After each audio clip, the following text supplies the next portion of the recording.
You starting video. Go right ahead. Okay. You guys ready? Yep. Like to call this meeting to order. Just take a minute. You call roll, please. Mrs. Leskowitz. Here. Mrs. Butler. Here. Mrs. Donahue. Here. Mrs. Kiplinger. Here. Mr. B. Here. We get a photo of the next station. Go stand for pledge of allegiance. One little squeak through. Pledge allegiance to the flag of the United States of America and to the republic for which it stands, one nation, under God, indivisible, with liberty and justice for all.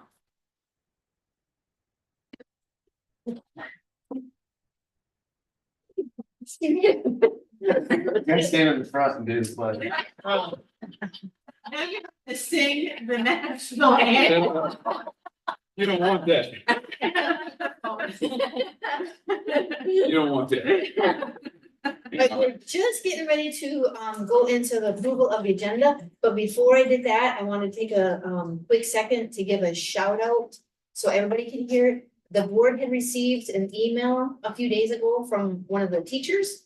And she had a lot of nice things to say about some of our staff and what's been going on over the summer and recognize all of our hard work. So I would just like to make sure everybody hears it. So this is what she wrote. So it's coming from a teacher.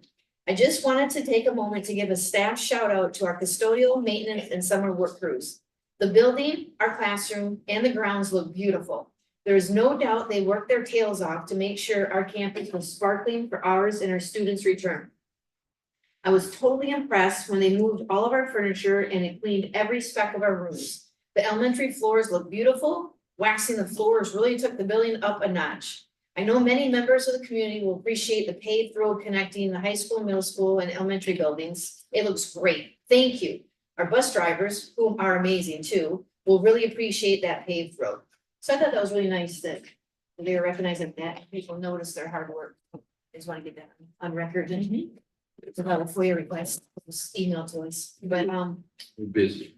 yeah, very good. But it does look outstanding. I saw the walls and stuff painted and the old elementary and everything, and it is a really nice job. So, okay, so with that, then we move on to the approval of the agenda. Could I get a motion to approve tonight's agenda? Second. Any discussion?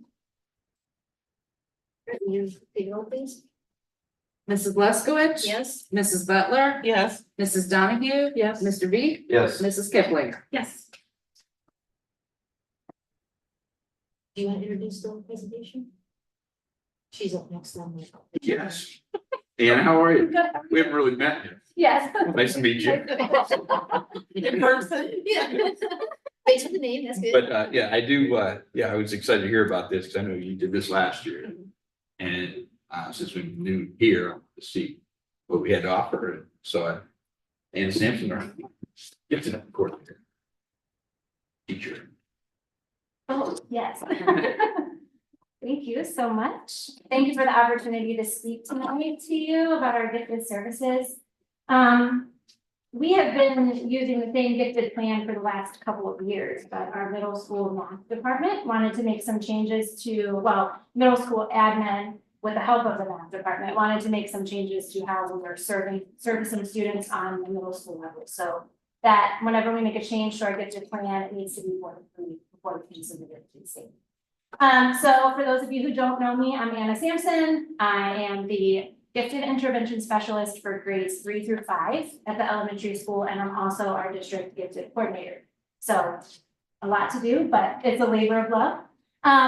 So today we're going to be talking about how we service gifted students in our district, identify students in our district, and just look at some numbers from last school year. So can take a look at this. Starting with the elementary, in grades K2, students are cluster grouped into the same homerooms or over a couple of different homerooms so that they can receive differentiation from their classroom teacher. That teacher does receive gifted PD throughout the year and also works closely with me to help provide differentiation for those. kiddos. Third grade reading also follows the same pattern. They are clustered in over a couple of different homerooms. And they the teachers receive gifted training and work with me to keep them on a faster pace than other students. Third through fifth grade math is taught by myself. So third through fifth grade math, we do what is called a compacted group. So in third grade, the students learn third grade standards and move on to fourth grade standards. They're still tested by the state test in third grade, their current grade level, but they start receiving the next grade levels standards. And the same happens in fourth grade and fifth grade, so that by the end of fifth grade students are beginning to learn sixth grade standards. And that sets them up for the acceleration that we start on the middle school level. So that kind of the elementary level builds the base. Fourth through fifth grade ELA is also with me. We stick with grade level standards, but we don't work a lot on the writing and going deeper into the books that we're reading. So at the middle school, and this is where the change was made for the gifted plan in the math. So 6 through 8 ELA, they are all in an advanced ELA class with a teacher who has gifted PD, or we have one teacher teaching it this year that has her gifted endorsement. So sixth grade this year, the sixth graders, the largest group of gifted students we've had in quite some time. And they are split over 2 advanced ELA classes this year. But the upcoming years are not as large. This sixth grade group, for some reason, just had a large group of kids who identified as ELA. Accelerated math, this is so students at the end of fifth grade that have been with me, plus students who scored high throughout the year on iReady, get to take an additional math test. They take the 7th grade Iowa test and have to score at least a 50% to prove that they are ready to skip 6th grade math material. So accelerated math, those are 6th graders, but they are taking 7th grade math and they take the 7th grade state test at the end of the year. And they receive an acceleration plan through the state that is monitored.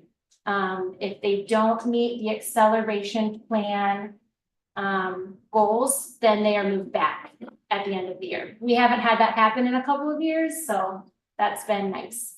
We added in another tier in 6th grade math because what we were finding is that now that we identify, which we'll talk about next, but now that we identify using iReady, students in 6th, 7th, and 8th grade can identify as gifted anytime during the year.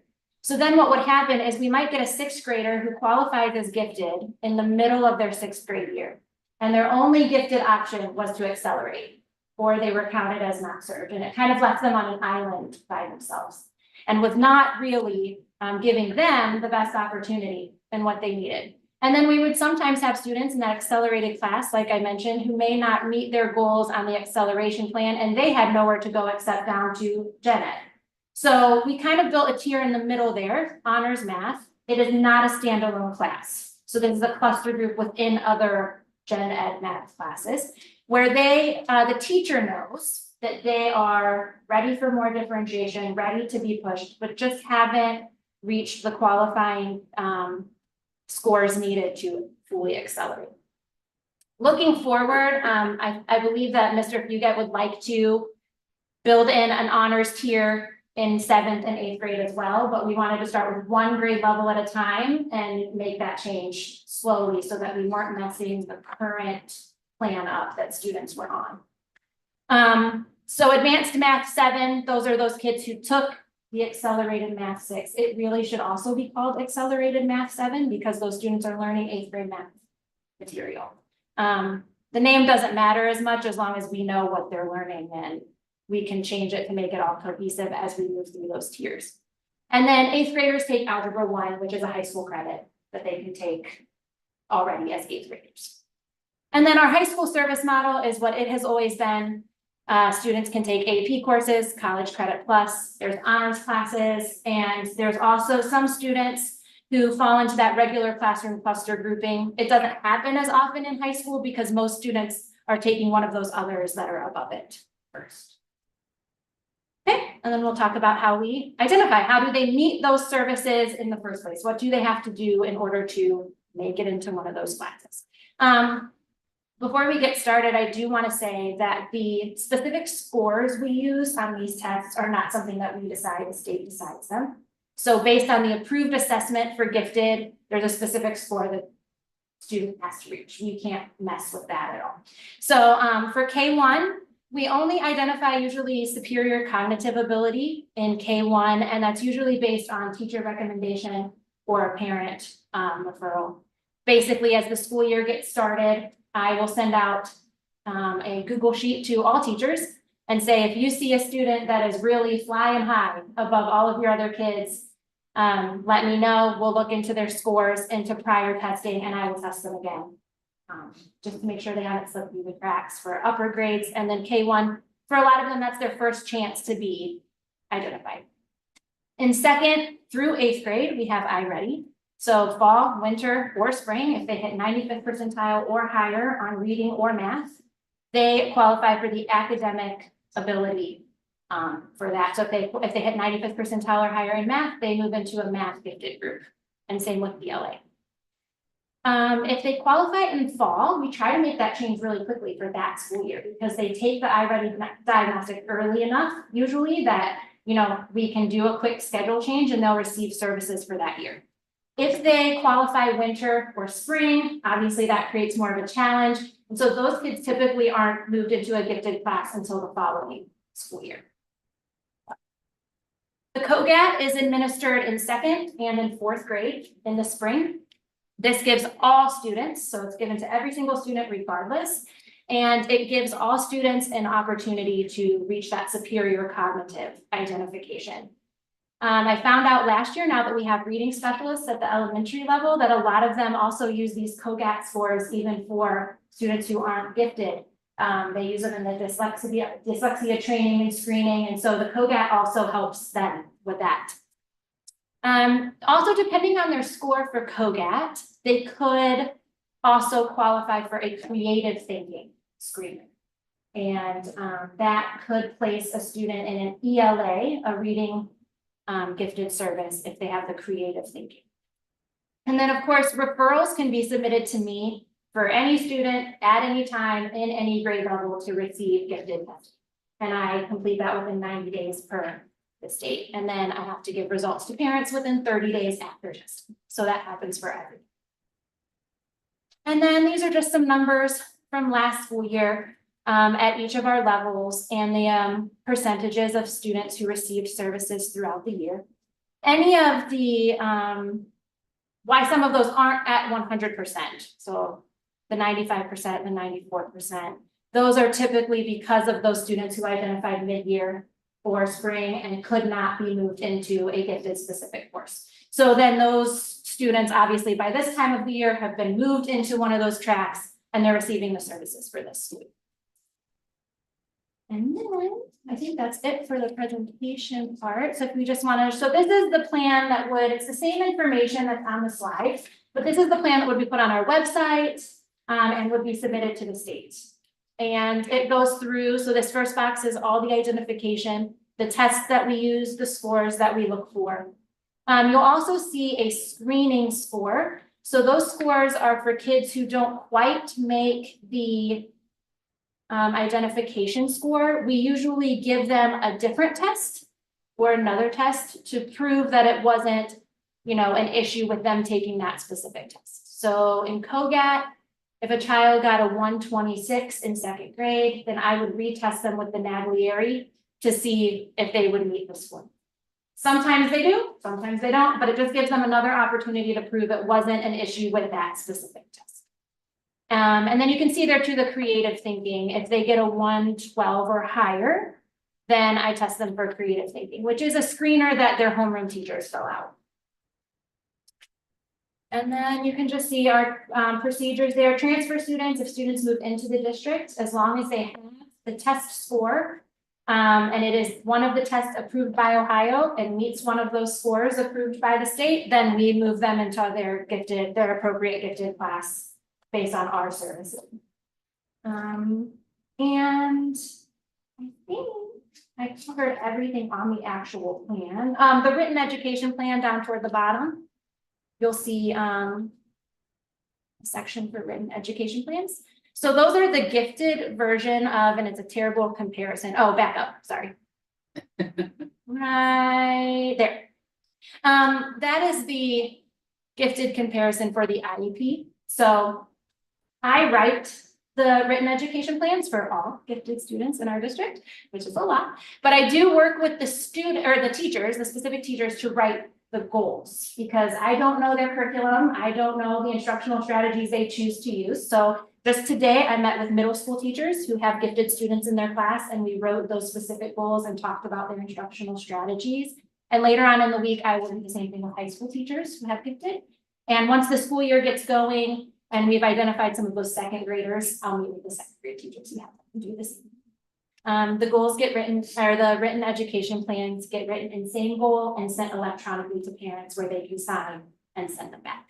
So it's a document used to keep everybody on the same page together and to make sure that whatever strategies the teacher is using, whatever goals they've set, are effective in reaching our gifted students. So I think that's pretty much all that I have. If anybody has any questions, I can to answer.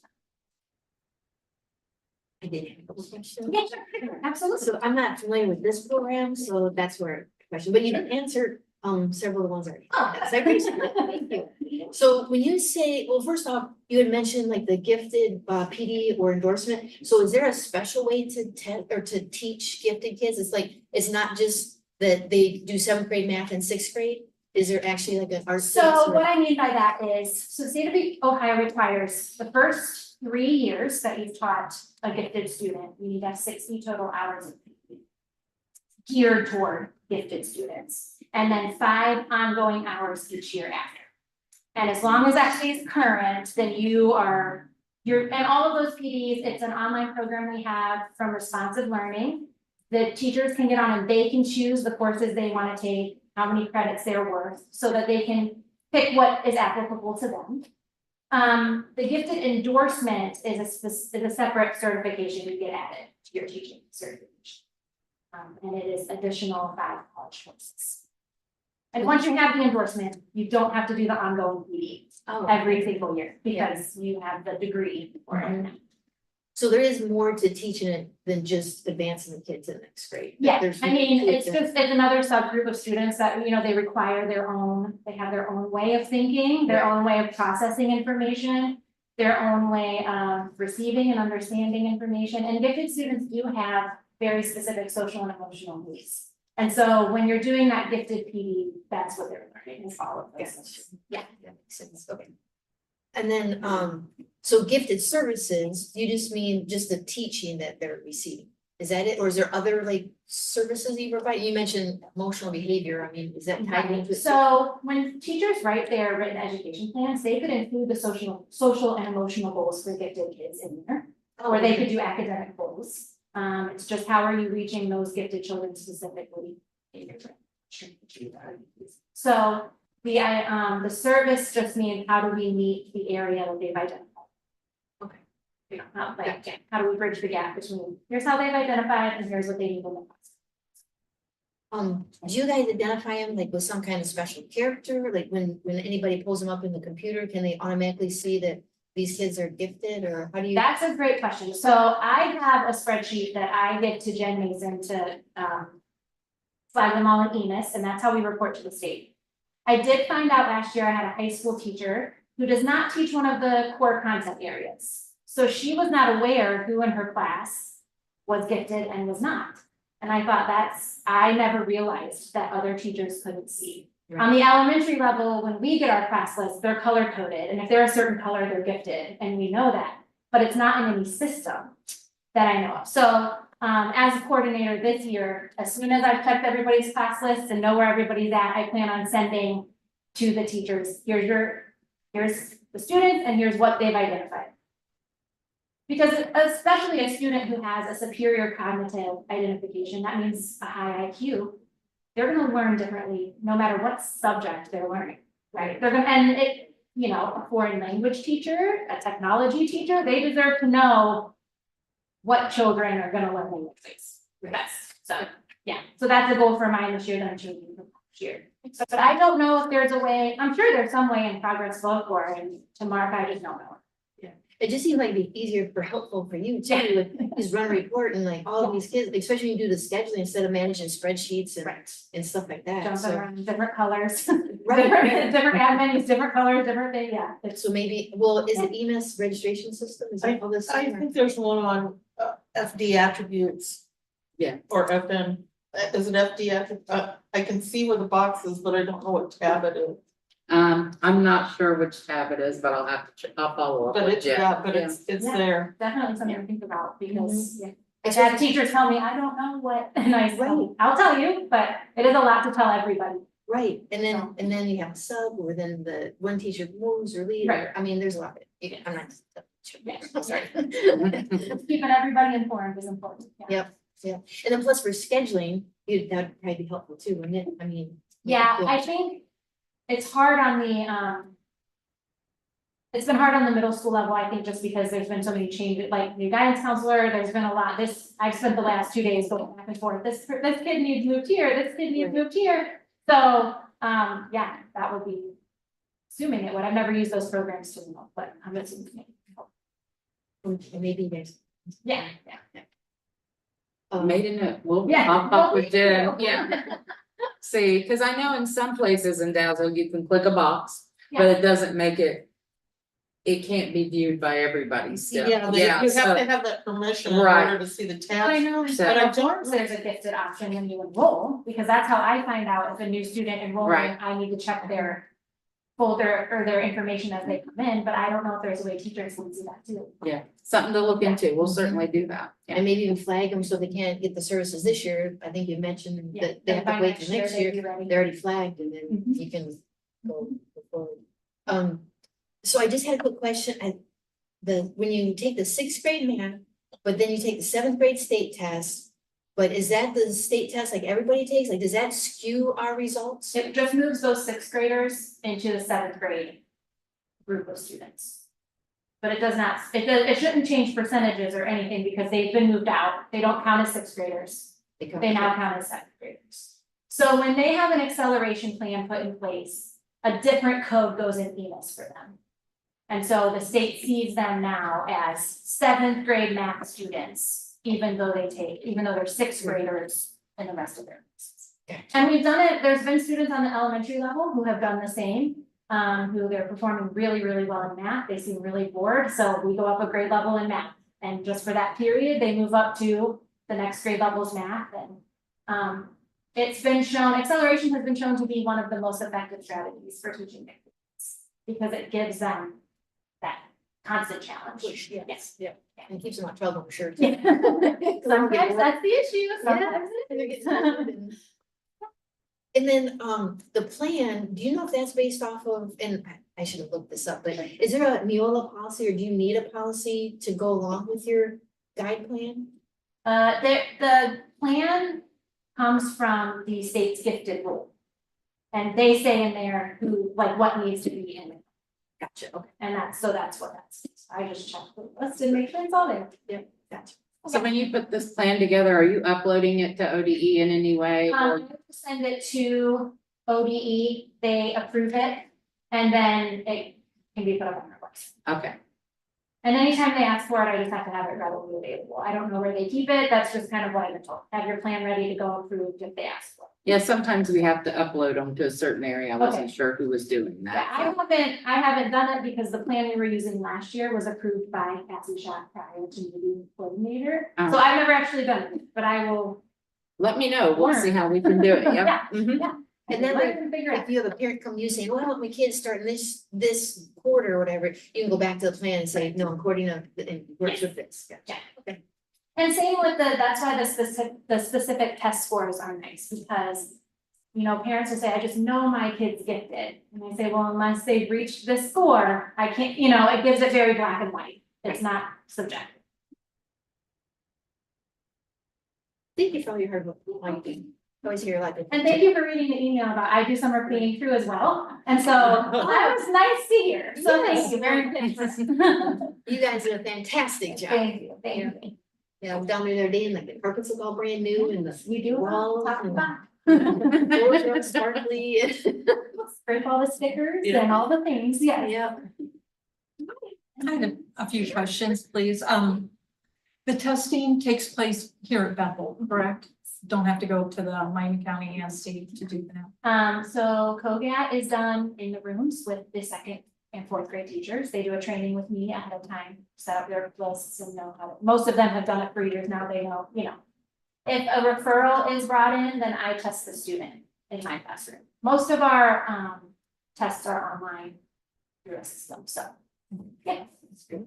And then, I think you kind of answered it, but I was just curious. So you don't have to be identified as gifted, let's say in math, to be able to take that early 7th grade class. Correct. You can accelerate without being gifted.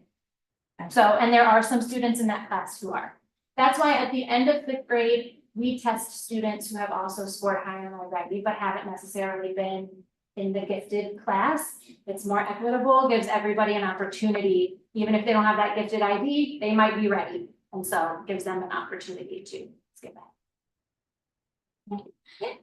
And that follows on with 7th and 8th grade too. So I mean, for the they're gonna be, we're talking about retesting kids for acceleration again at the end of 7th grade. Once that honors tier moves through 7th grade, giving them another opportunity to accelerate to Algebra 1 after they've had that differentiation. But that will be added to our plan later in following years. But anytime a teacher says to me, hey, this student is really, I think they're ready, I can test them to accelerate them.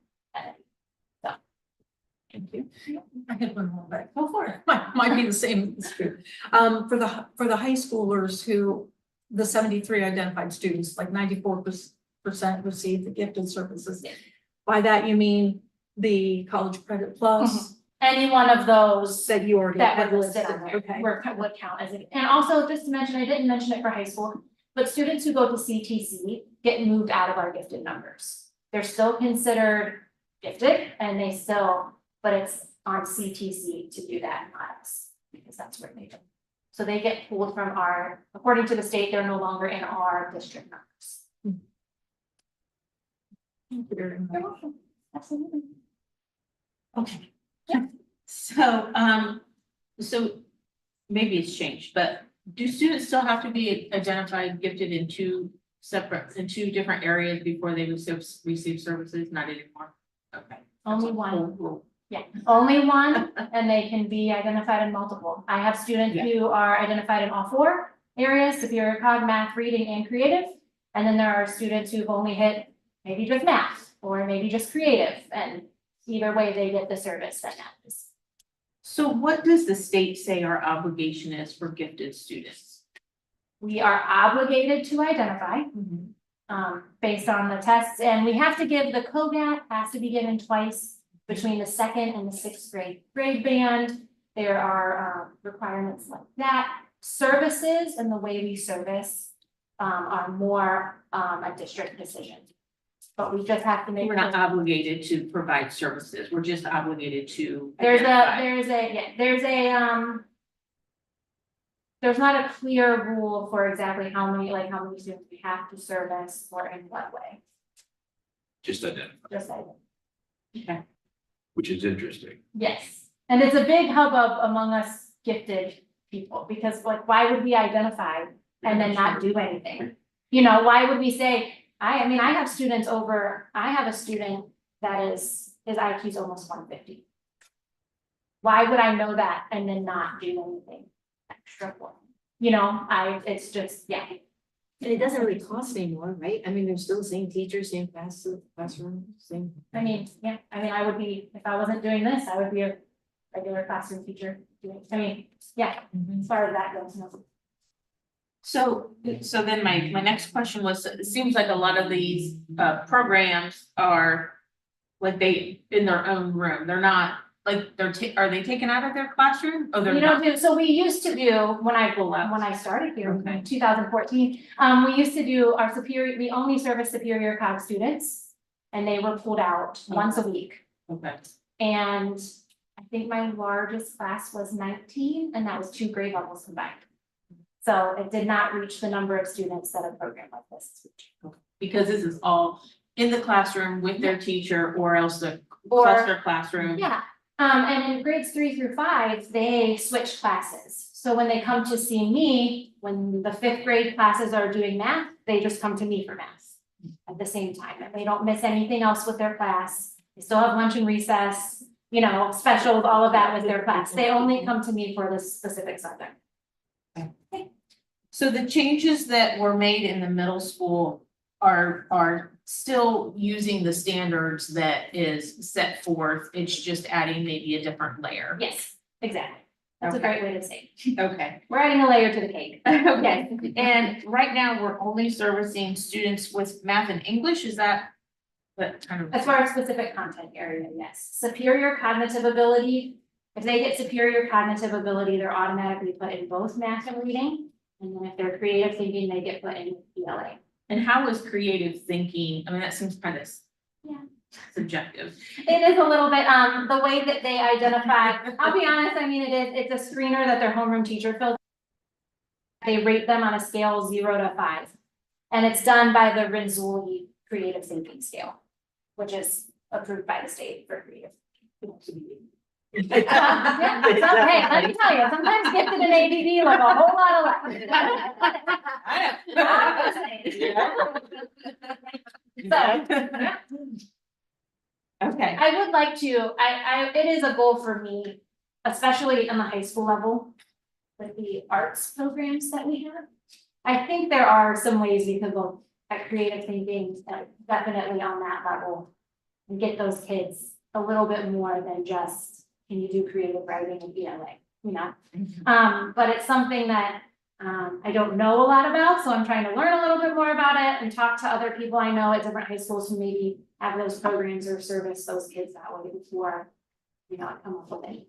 So, but it is on my radar because I do think, I think our population here at Bethel, there's a lot of kids who would really, who would really benefit from truly something creative. So do you meet with the incoming 9th graders to help them? Is there any guidance to the high schoolers, or they just fill out their own schedule like they used to? The guidance counselors, they typically, they'll go ahead and put all the 8th graders in. And then before the very beginning of August, I go into progress book and I just double check that they've all been put in the correct courses based on identifying. Well, yeah, but they get to choose in 9th grade what they're going into, right? Well, I think, no, I mean, I think it's still guided, that if you were in algebra 1, obviously you're gonna go to geometry Math, next as a yeah. freshman. And then if you were in advanced ELA 8, then you're gonna go into honors 1 as a freshman. So it is, yeah. But not necessarily when you get to high school, because you're open to choice. Well, it must be fine, because I didn't have any. I mean, that's what, I just wanna know, was Whatever there any? process they have, the guidance counselors handle that process, and then I Okay. just double check once they're in progress book and verify that kids are where they're supposed to be. And I have very few things I had to check on this year, so they're doing it and they're doing it well, so whatever process they're using now is fine, yeah. So we can have gifted kids though in high school who aren't taking gifted track classes. As long as they're So- AP or CCP. Well, they could take a regular class if they, I mean, they're not required. they're not to take required it. to take As this long class. as they're in a regular ed class with other gifted kids in a cluster grouping. But I'll tell you that I think most of those. They're required to be in a, They would have to be counted as being served for gifted. I see, but they could be in it and not be counted as served. If they had, so, a parent can opt the child out of gifted services at any time. That's the only way we can remove them from gifted services, is if the parent opts them out. I cannot say, oh, you know what, I don't think this child's gifted anymore, so I'm gonna pull them out of this track that they've been on.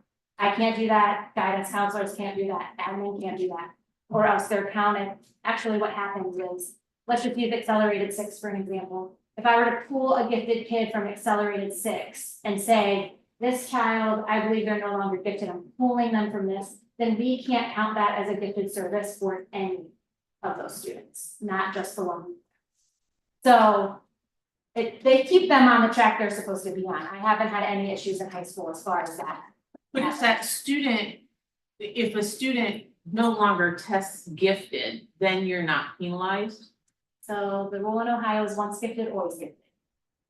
So if that second grader hits 98th percentile on math I ready, they are considered math gifted all the way through. And that's a state rule, that's not, I can't do anything about that. But That's have what you it ever is. found where they might be overachievers in first, second, third grade, but then by the time they get to sixth, they're struggling in. I'll be honest with you, I think that that's one thing that our program at the elementary right now is helping with. Because one thing that is found is that if you don't push the gifted child, they won't continue moving. So now that we have that in place where they're constantly, they're being identified, they're being pushed early, then we set them up for that not happening as often. Now, there have been situations, because it takes a parent opt-out, or where I just sit down with the parent and I say, look, I don't know, what are you feeling about your child being in here? And those conversations you can have, but I can't make the decision to pull them and the teacher can. And there have been parents who have opted out before the child even starts on a gifted track, and they just say, I'm not really interested. I want my kid in gen ed, that's fine. Okay. And technically, we should be getting that opt-out documentation every year. So I have a couple that I just contacted earlier this week. Are we staying on this track? They said, yes, we agree. Let's keep it going, so. So once they opt out, they have to opt out every year, technically. Because once they're gifted, they're always gifted. So, But in fourth grade, they didn't want to be gifted. But they. Or the parent didn't want them to be gifted. But in sixth grade, they might not be. There's a lot of ins and outs, yeah. It doesn't happen often though. I'll be over my last 2 years doing this, there haven't been very many who have opted out, who have made the choice. Most of the time it happens between that 5th and 6th grade jump where they're like, I don't know that my kid's ready to completely accelerate, but that's another point where that second tier adding in is gonna help. Well, they're not ready to accelerate yet, but they don't need to opt out of gifted services because we have another tier for them to be in, so. so is all that testing you do only for the new kids, since they're once gifted, always gifted? Or do they always have to test? Well, every kid will always take iReady all 3 times, no matter. And, POGAT is for all students, 2nd through 4th. And then the referrals are just as needed by grade levels. Oh, so those are just the same, checks that all the other kids take in their iReadies and stuff. Oh. Yeah, the only time that only like one student would be tested and not others is if there was a. Otherwise, there's whole grade level screenings. When is the Iowa? Iowa is given at the end of the 5th grade year with me. That's their second added data point in order to know that they can accelerate. I see. They need 2 That's points the of data to be able to say they can skip a class, yeah.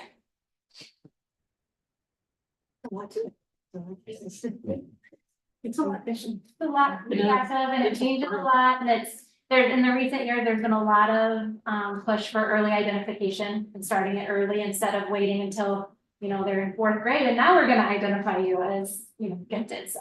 It's a good thing, but it has added some more, so. So do you meet with the teachers, with the gifted kids to help with the planning at all? I do, well, I'm in 3-5, I am Which this you year, are, so, yeah. like higher. And then 2nd grade I do. Last year I wasn't able to as much because I teach all day. I'm gonna ask that question second Yeah. too. Yeah, but I did talk to Mr. Crispin at the end of the year and Ms. Jones at the end of last year, and I'm gonna have this year a floating planning period every week where I can come over here, talk to middle school, high school, help. Meet with 2nd grade, because I don't really get to see them, meet with them. Otherwise, a lot of their help comes from those PDs or just on an as needed basis. They'll come down to my classroom. And what about schedule? Do you work with counselors on scheduling? Yes, not for high school, like I said, but I have helped, so last year I sat down. These aren't trick questions. I No, just, yeah. no, it's not, last Last year was your grade first was year, my right? first year doing it, Yeah. so, yeah, there's things I did last year that, I'm like, there's a better way we can do this. I sat down with a list, gave them to middle school, gave it to Mr. Puget. I feel like there were like 3 people doing scheduling for middle school, so it got all kind of messed up. Understood. At the end of yesterday, I checked middle school class lists and they still weren't all where they were supposed to be. So I'm still working on that, but I do check progress book.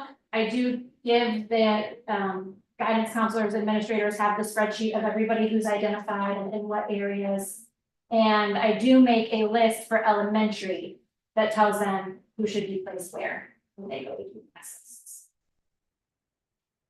And Not teachers, but, you know, I don't decide who their teachers are, but I decide what cluster group they're in, like what other students they should be in.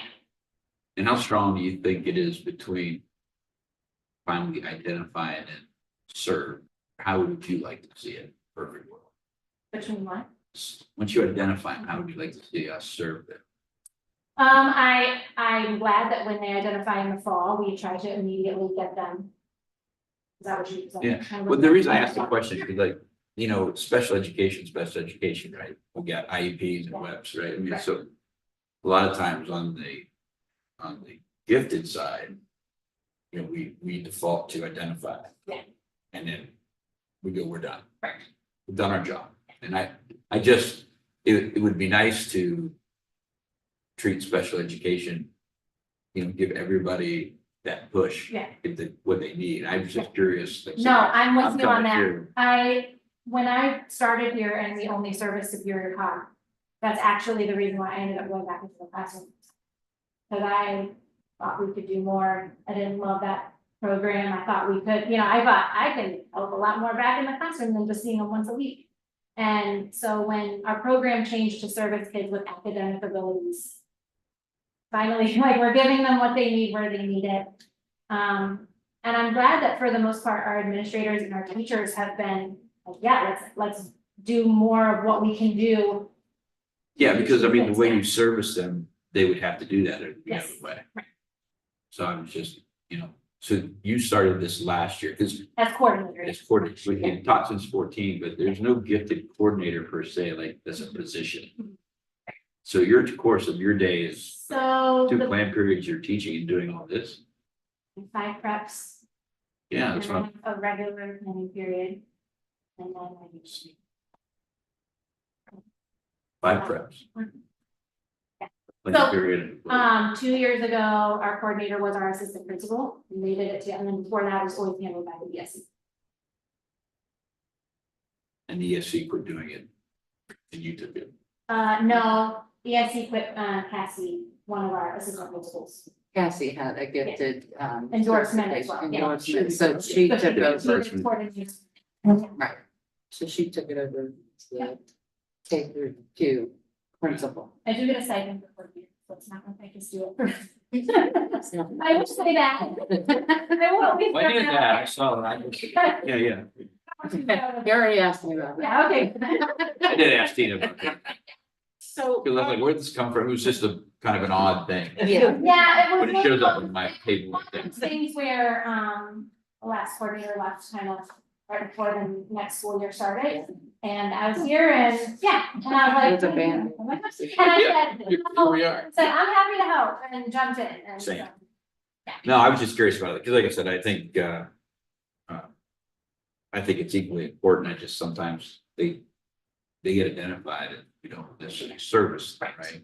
Do what's required of me, and then, yeah. Yeah, and then it's like, okay, but I was just curious, like, you had, I just know your exact schedule, you teacher, and I was like, you know, because scheduling's important, Yes. and we're dealing with that now. Yes, and I will say that, to the, Carrie Jones at the elementary, she's been great about, if I tell her, hey, I need to run over to the middle school, one of the things that's nice about my position as IS is that they have a homeroom to go to. It's not like if I am out for a period, they don't have somewhere else to, so I very rarely get a sub. So when I'm absent, most of the time my students are doing virtual, things I've assigned them on Google Classroom. So they're used to that. So there were times last year where I needed to do testing with students or I needed to meet with someone and they, you know, I was able to come over and handle that. They were great about working. So when we're talking about educating exceptional children, if you request a evaluation for IEP, you have a specific set time that you have to do that screening. Is it the same thing for gifted? If you receive it in writing, you I have received it 60 for days? 90 days to test, and then once the test results are back, 30 days to report back. Okay. But I typically get that done. I don't want that hanging over my head. Let's just get it done. Yeah.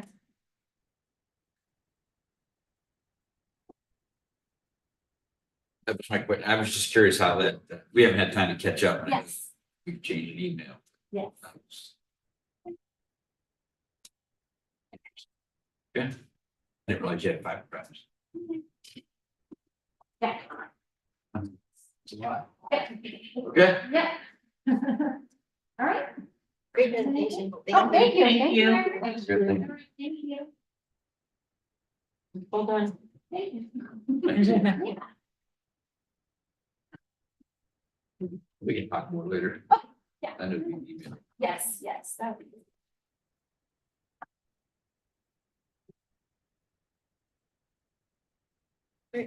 Next is public participation, but I don't think we have any, right? This time I didn't speak. I just asked You favors. for support? I asked for favors. You got it.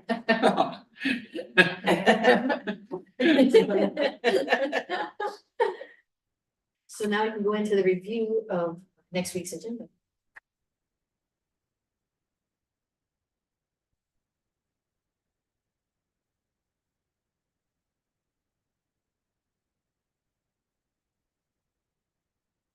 Next thing would be the treasurer's report, right? All the money. Okay, yes, so it would be the review of our, monthly reports, don't have appropriations completely finished. We had some hiccups with the budget, but we're working those out. So we're gonna have that available for you guys to approve in September. Has to have permanent appropriations have to be approved by September 30th. So we'll get that done. We did a new thing with budgets today, this year didn't quite work out as expected, but we'll get it fixed and move forward. So We will get that fixed. yes, we will.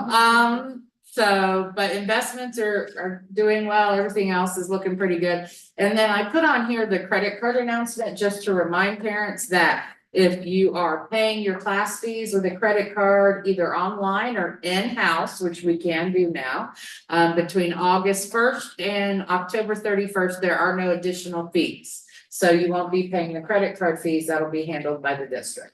And depending upon participation and how well that goes, we may do it every year. If not, this will be a one-time only thing. So I hope that parents in the community take advantage of that. So.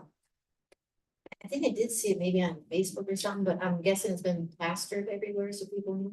I thought so, but I can definitely touch base with Jacob again. Yeah. So Jacob and I are going, because we waited because final forms when the handbooks got loaded, we were waiting to see what went red. We waited, all that's been taken care of. Now the correspondence is gonna go out from central office saying, please fill out your final forms, here's the things that we, not the actual building thing, right, but from the district, James can send out. We're gonna talk about that tomorrow. And we have 4 or 5 things that everybody's. So we're waiting to see what happened with the final forms. Get mixed message. So everything's fine. So. Never. Everything's fine now. Fine. No, everything's fine. Good. Yes. Good. Mine's probably not the appropriate word. That means it's not, and I don't want to talk about it. That'd be cool. Good. Good. Good is bad. Yeah. Fine is not Fine is- good. Everything's good. Everything Better. Improvement. Yes. Yes, it's improving. So detailed check register for your review. If you have any questions about a specific check, just let me know. If you can let me know via email that I can look them up, that'd be great. I don't remember every check that we cut. So, yeah, may require me to do some digging. So that's pretty much all I have on superintendent's business.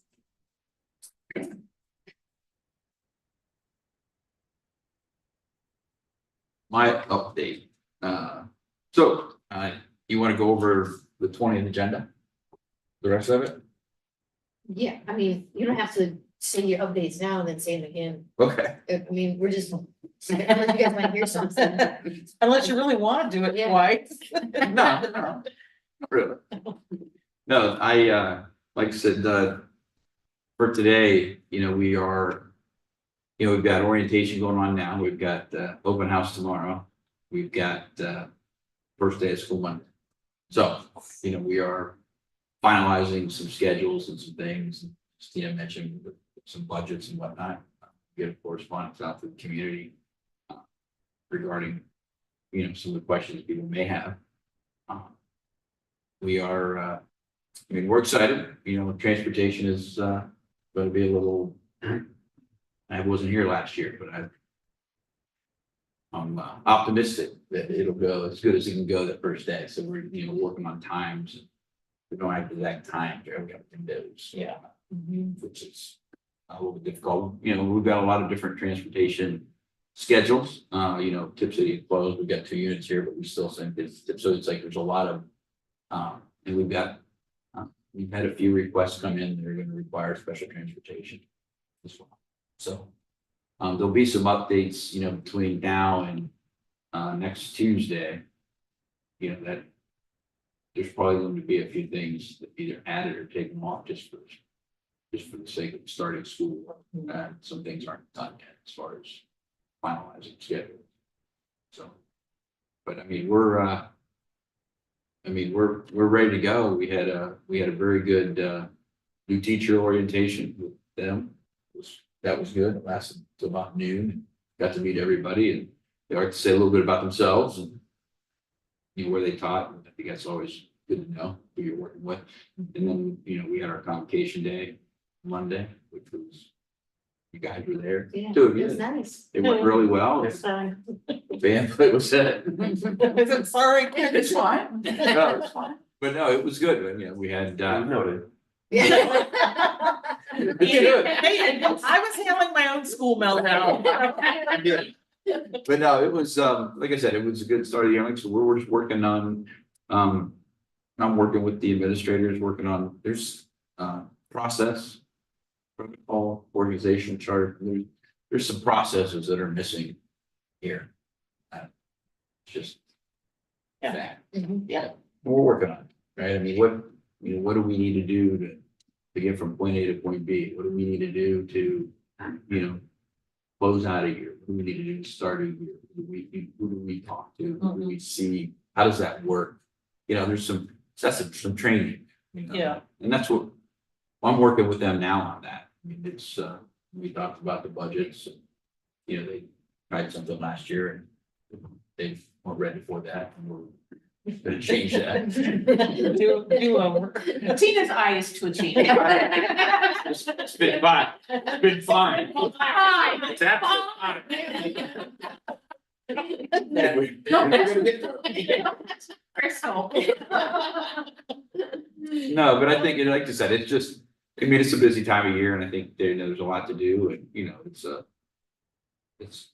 from an experience side of the staff, it's, you know, it's not, you know, a couple of years here, a couple of years there, and, you know, Barrett's our longest serving administrators. Yeah. 6, which is not a lot. Which is not a lot. No, it's not a lot. So I think, you know, there's some growing pains, some learning curves and they're willing to work. And curveballs. We'll put in the work and we'll get things done. So, I mean, that's pretty much it for the start of school. I mean, it's, you know, it's just busy. And I was dealing with transportation when I came in the years. Apologize. Pardon. I was worried about you. Did he run away? Well, I Like- appreciate how much you've been pedal to the middle since you got here. Getting things up, because you were kind of late to the game as far as planning for the next year goes. Oh, yeah. I mean, that technically starts like February, March, Mhm. you start that Right. train out of the station, so. We're already behind. Yeah, I just have to say thank you for getting this all together and Thank you. headed the right direction. No, it's my pleasure. I told you I'd come out here, give you 110%. And I've seen it. Thank you. Like I said, it's, you know, it's a short time I've been here, but I've said this before. I mean, I like the people, the kids I met, I like the community, I like, you know, my wife and I came out here, for the hog roast. We had a great time. You know, it was just fun. And, you know, I grew up in a small town. And I've worked in small towns. I like it. So, I was gonna say, sounds like a song. but Jason only.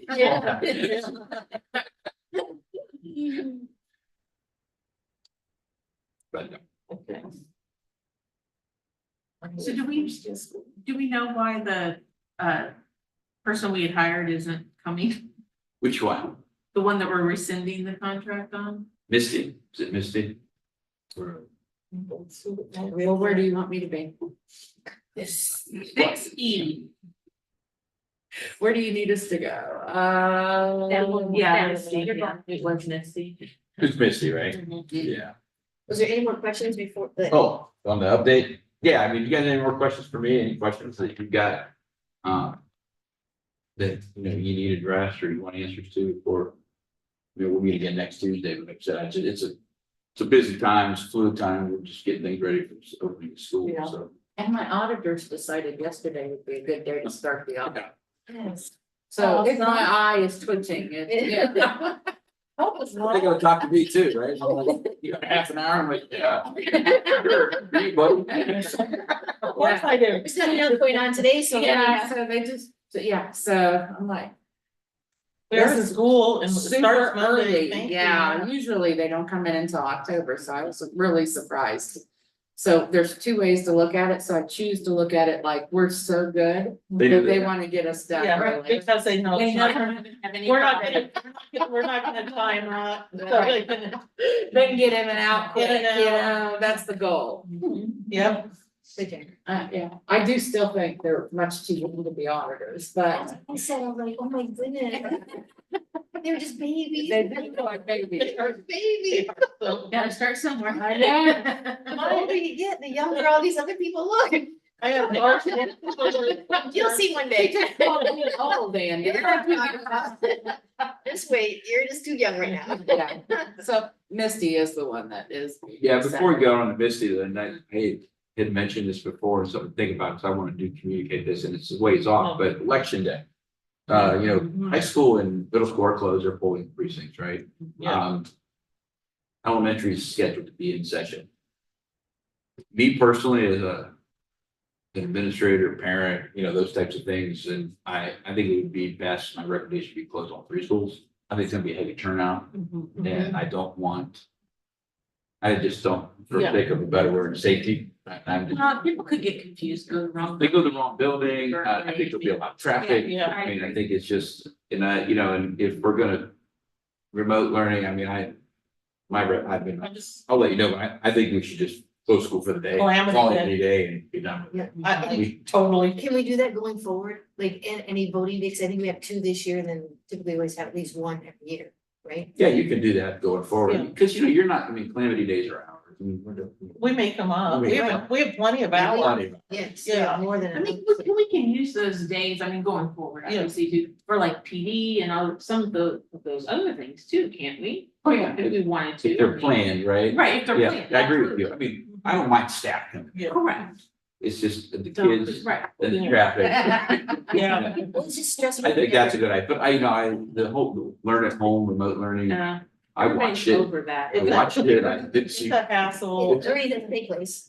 They're not learning. Nah, No, it's just a stress on everybody. It's a stress on the teachers, it's a stress on the parents, it's a stress on the kids. It's- so, I mean, yeah, I mean, that was one of the discussions I did one time, I mean, I just think that, you know, we've got. You're gonna have a lot of people, there's gonna be a big turnout, traffic, safety, I Yeah, think, it's just. I just think close it. Move on, so we're gonna talk about, so. Okay, So does that, do we have to update our calendar? Cause I don't remember our calendar says, but our calendar might. say calendar that. says elementary's in session, that's what drew my attention Oh, to okay. it. So we have to update the calendar, then reapprove, or you? Yeah. Follow it Oh, along. I'll handle that, I can. handle Oh, that. okay. Cause Okay, I gotcha. talked to Miami County, already talked to them. Cause they're bringing all the equipment over maybe before, Yeah. you know, and Yeah, because we were. so I think, we'll just use that as a claim, I mean, we'll get that out soon, so people have plenty of time to plan and job here. Yeah, it's not like they're gonna wake up and snowstorm. Like, True. Great, great not. Yeah. But But, great yeah, not that it's a real calamity day. so we'll do, I can handle that, that's no problem, I just wanna make sure we're on the same page, so I just don't think, you know, it's a good idea, Yes. so. And it's silly to do it happen. Yeah, just split up your Yes. That's the other district. part I didn't like, but That's. you know, but yeah, moving forward, if you got those days, and you with the calendar, you know, I wanna change the calendar next year anyway. I wanna kind of avoid the fair, avoid. There's an athletic issue in the spring because of the calendar, there's a fair issue. You know, calendars are not super complicated, but there are some intricacies to them that says, hey, think about this, it's not just counting days and, oh, good. Yeah, like. And we all questioned the calendar, but Yeah. it was presented to us that this There's is a- what was agreed upon and this is what everybody liked, so. Yeah, by the BPA, so there wasn't So, anything I that. mean, that could, like I said, it was heavily questioned when it came out, we're like, really? No. Yeah, and I'll look at the calendar committee, usually the school have a calendar Yeah, committee we do. or something, BEA, and I'll work with Mindy. I mean, Mindy and I got along great, the BEA's been great to work with so far, I just, I think when you look at calendars, though, you gotta take many things into consideration, right? And I think, sometimes it's still, superintendent still has to approve it, that's how I always have it, right? You can give me a calendar, but Right. it doesn't work, not bring it to the board. Right, You gotta get it right, but, and I think too, it's like, like I'm not, and just in case anybody asks, like, I did okay some flex days. Personal days for teachers that had kids in 4-H. One lady had, one lady had a sixth grader, first time in 4-H, she was showing animals. Yeah. Can't expect her to be here. So, anyway, so, Yeah, we can work around that. Yes. yeah, so it's, But hopefully we don't have to in the future. Yeah. Because we always have. It's Right, always, we always it's have, always, it's never, it's always we've been, never come back. it didn't start until after the fair, and fair closed out, all the animals were home, all that. yeah, 'cause when I was administrator, like in Madison County, deer hunting was excused, I mean, it was Well, we like, used to get the first day of deer hunting. Yes, the first day of deer fair. hunt off. that's what we did. We had a lot of Like, crazy days. when I was- Champaign County, we didn't touch fair. No, No. well, where I grew up, fair was actually during the school year, so You got off. we got the first day off and then it was pretty light that week, Mm-hmm. just the way it was. So, but yeah, I think that's, like I said, it's a lot of things to take into consideration. And you just gotta, obviously, look back at what's. Breaks, spring, Mm-hmm. fall, events going on in the community. Mhm. It's not like, when you're in a big city district, there is no fair.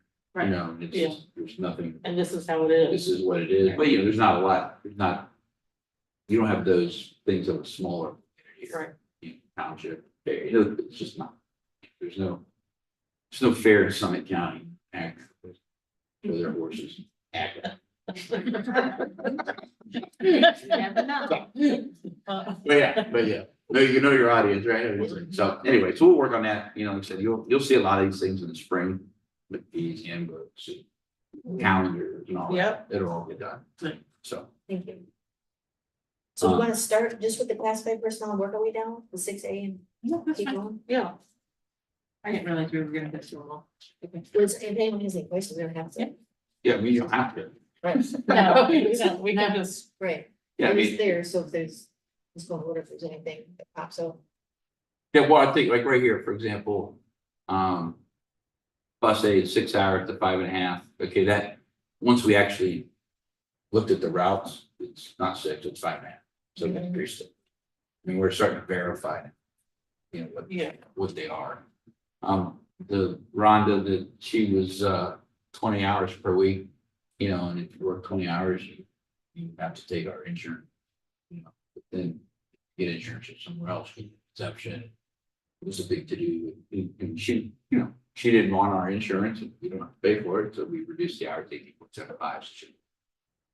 So are there two secretaries in the middle school? Yeah, Yeah. one full-time, one half-time. Oh. Yeah.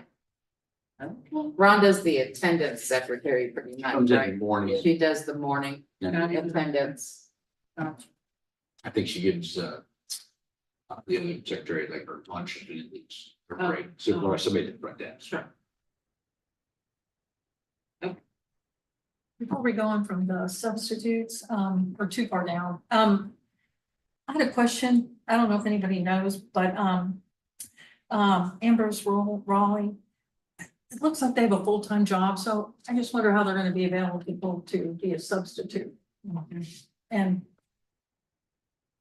I wouldn't think that other company would appreciate them calling off if we need a substitute. I think it's his own business. I thought the business closed. Ambrose, Mhm. oh, you're saying that person has another job somewhere else? It says February 22 to present, and it's in the city. So. I don't know that they're gonna leave that job for a substitute position. If I'm reading this correct, it's just for substitute, right? It is, Okay, we need drivers, I get it. I'm just. we want to call. No,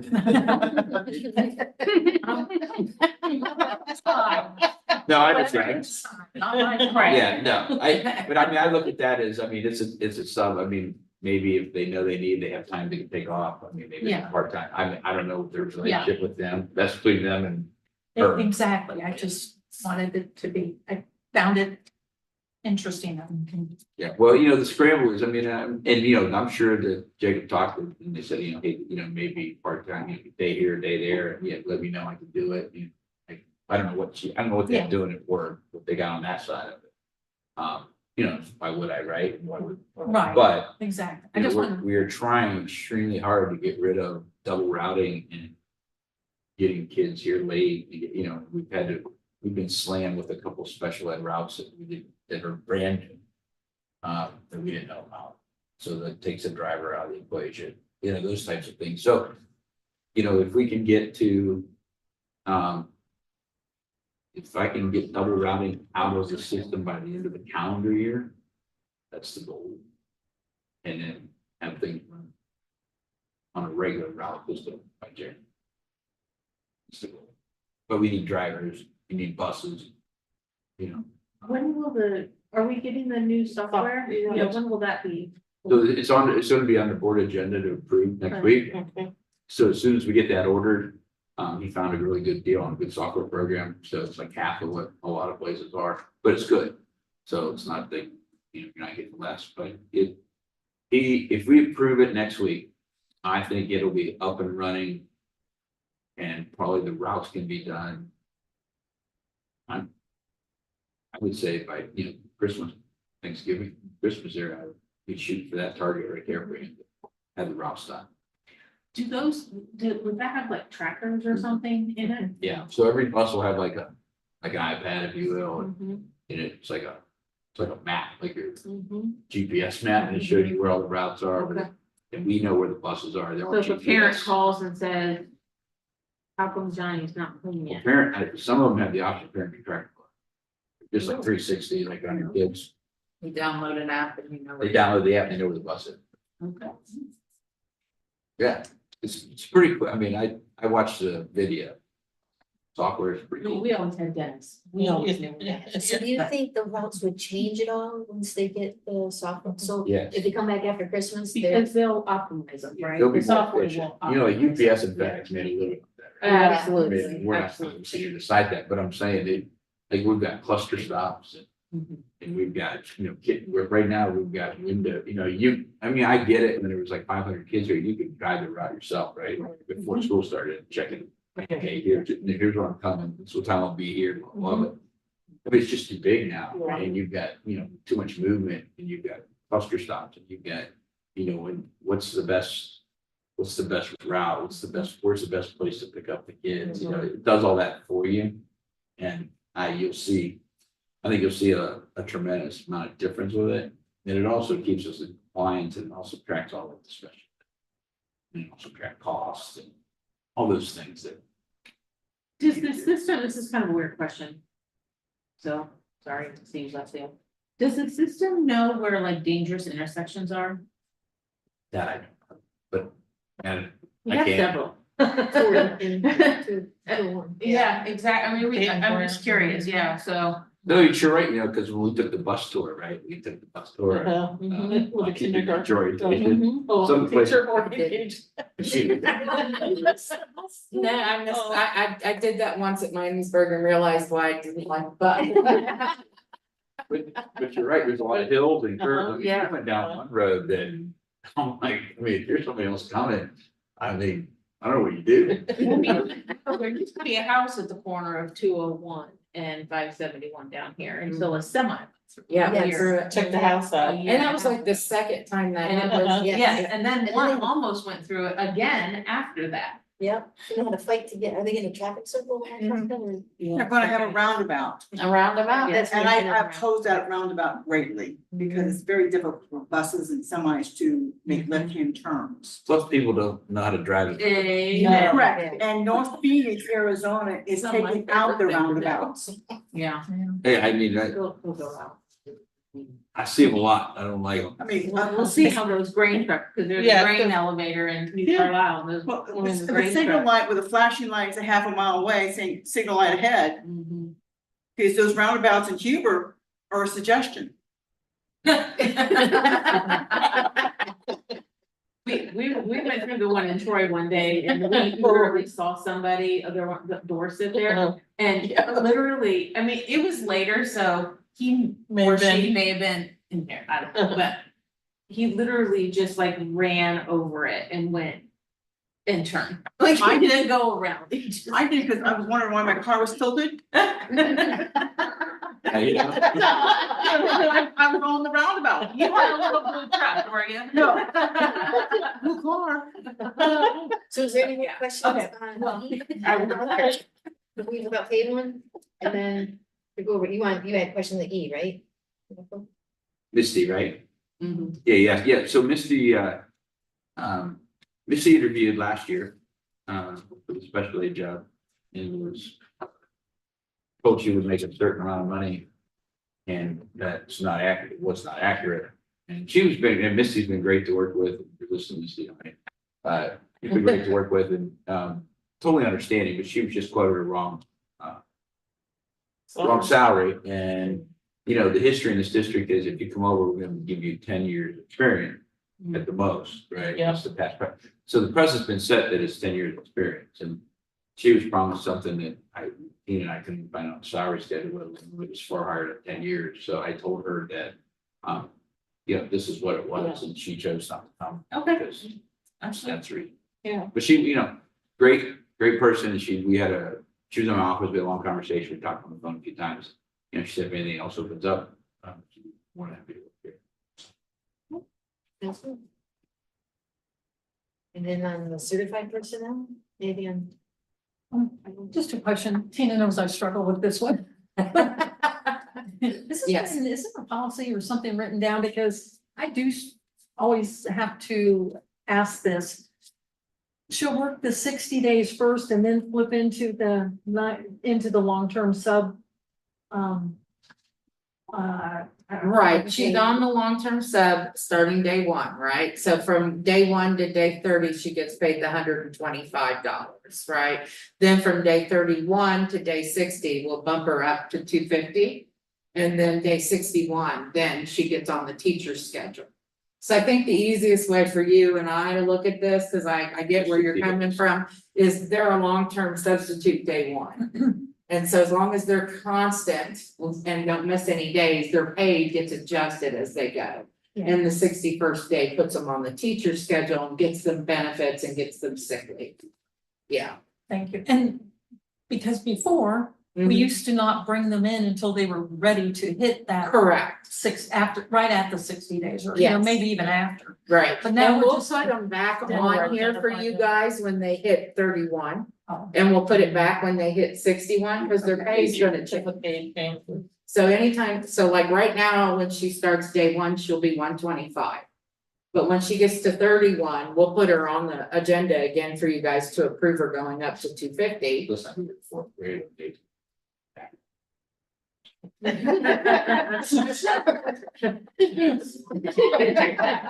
My eyes are coming down. So then when she gets on day 61, you guys approve the move to 250, and then when she gets, or 60, see, you got me confused now, day 61, Day 61. that she goes on the teacher's contract salary. So, That's the way I've always looked at it. Yeah. 61 to go to teacher. right, they go to teacher. Because that should just be passed right before Carrie would come back, Right, pretty close to that, so. Mhm.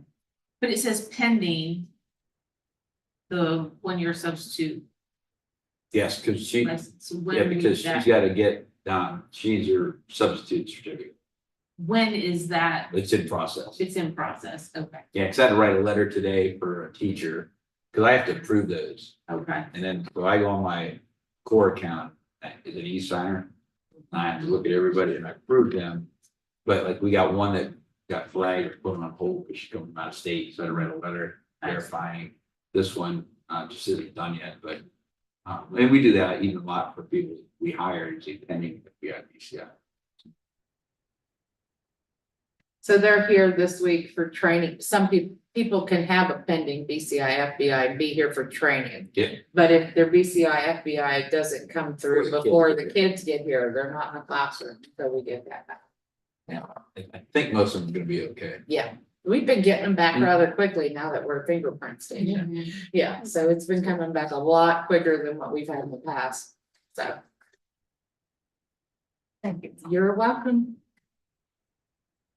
Any questions on the next one, changing the restatus stipend supplementals? No. Resignation.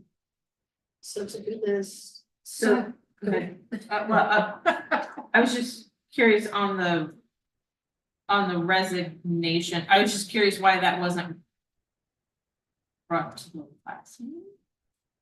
Why, what's what? Why, it looks like she turned that in July 9th. She did, she turned it July 9th. I was just curious why it wasn't at the July meeting. So we missed it. And then as a follow-on, the person that we hired for the fourth grade math, is that the replacement for this position? Yeah, Okay, so. I think that's what made me a little, I was just uncertain. Yeah, cause I checked that, the letter was dated July 9th. I think we got it like on the 11th or 12th. So. You know, we hired 30, we had like 20. We had like 35, 40 people do each organization. We did, yeah. So I mean, we've got to get all those people processed, fingerprinted, so we just make sure we got it on. She bit the deadline.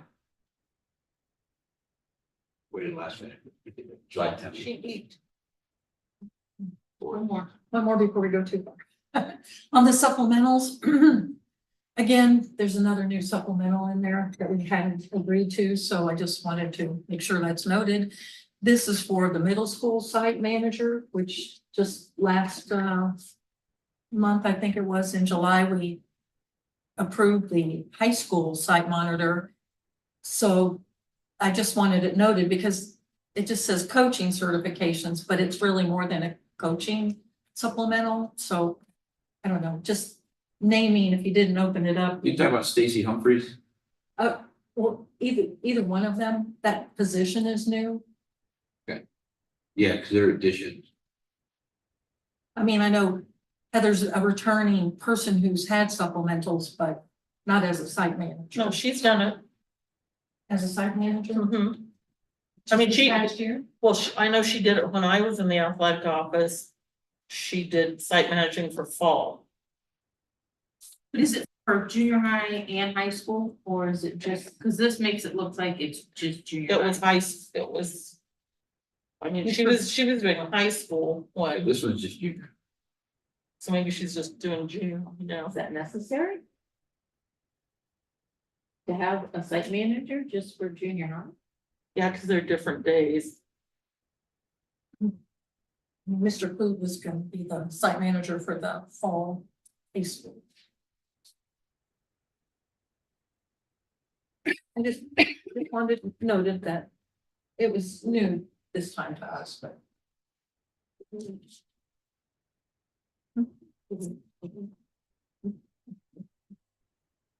Okay, and I know, and one of the things that Dave and I have talked about is like, sometimes he doesn't know all his numbers and how many athletes, I mean, with fall sports coming up. So he says, yeah, hey, can you get this done? I mean, sometimes that is not the issue, but that's the reality of it. I mean, it'd be nice to have a bunch of kids in sports, right? Do a bunch of different things. But I'll double check too, just for you. I'll talk to you.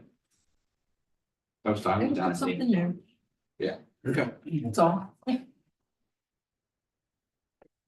And then the ESC assessment, the resignation. MOU. And then we'd approve the consent agenda, and then we'll go on to the business recommendations for the education plan that we just got through from. And then, family books, relations. Wait, can we go back to the MOU again? Can you just speak a little bit about that, Tina? Sure, in the current and the previous negotiated agreement, CBA, collective bargaining agreement, it's 3 years in which we funded about 20,000 per year for tuition reimbursement. So we certainly want our teachers to be highly educated but you have to be here at least 2 years before you can be eligible for that. Well, this year, we seem to have gotten quite an influx of teachers that went and got their additional class time and moved up on the salary schedule, either previous, so they did a lot more education. I hate to tell them no, and we can, and direct, because at the end of the CBA, the 3 years, I'm supposed to take whatever money's left in that bucket and put it back in the general fund, right? And there's 15,000 sitting there. I hate to put that back in the general fund to spend on something else when we have all those teachers that are still working really hard to get those additional classes in. So if we give them 1 more year and then take whatever they can't spend this year, we'll go back to the general fund. So we're just giving them 1 more year to get their classes taken care of and get that part and get that money back in the general fund. So that's what I'm asking the board to approve.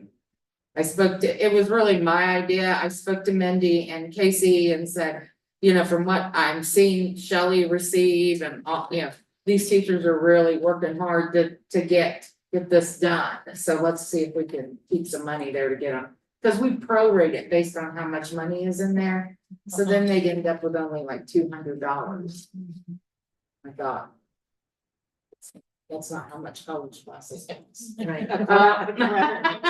Credit, maybe. It doesn't really cover much, so if we could keep that 15,000 in there, give them an extra year to use it. I think that would benefit everyone, so. But they don't incur a service commitment, right? Like we don't make them, like, if you're gonna pay for half your college classes, then you always. No, it's part of the negotiated agreement, so, yeah, there's no time requirement that they have to work to get that. They just have to be here at least, they have to be employed for 2 years before they're eligible for any reimbursement. So if you're a first year teacher, you're not gonna get a reimbursement. So I guess you could look at it, service commitments. Yeah. Is this available for any other staff members? Yes and no. I mean, there's some pockets of money available. I know CCP is available. College Credit Plus, there's a separate bucket at $5,000, but that's primarily for teachers. So that they can get their certification necessary to do a CCP class in-house, so we aren't paying Edison or another college to do it. I'm just wondering, like, if a teacher's aide would want to go and, take classes to get. Which would be nice. If we grow our own. We can certainly look at that. I don't think we have anything in You policy can yet. address that and best. Yeah, absolutely. yeah. I mean, I would love to see it available Good for point. our, You know what I mean? No, we can't direct deal, right? No, but it can be part of the negotiation. It can be part of, yeah. I mean, That I would would be love to have something we it can look at. available for anybody. Yeah. That, Yeah, because once we start negotiating, then, we'll ask them for their document. They, Yeah. so. Cause they Certainly something to keep in mind. Yeah, We have a that's- list. that's what happens, like, when you don't have that, I mean, so it'll make a lot of things a lot more clear on that side of the table.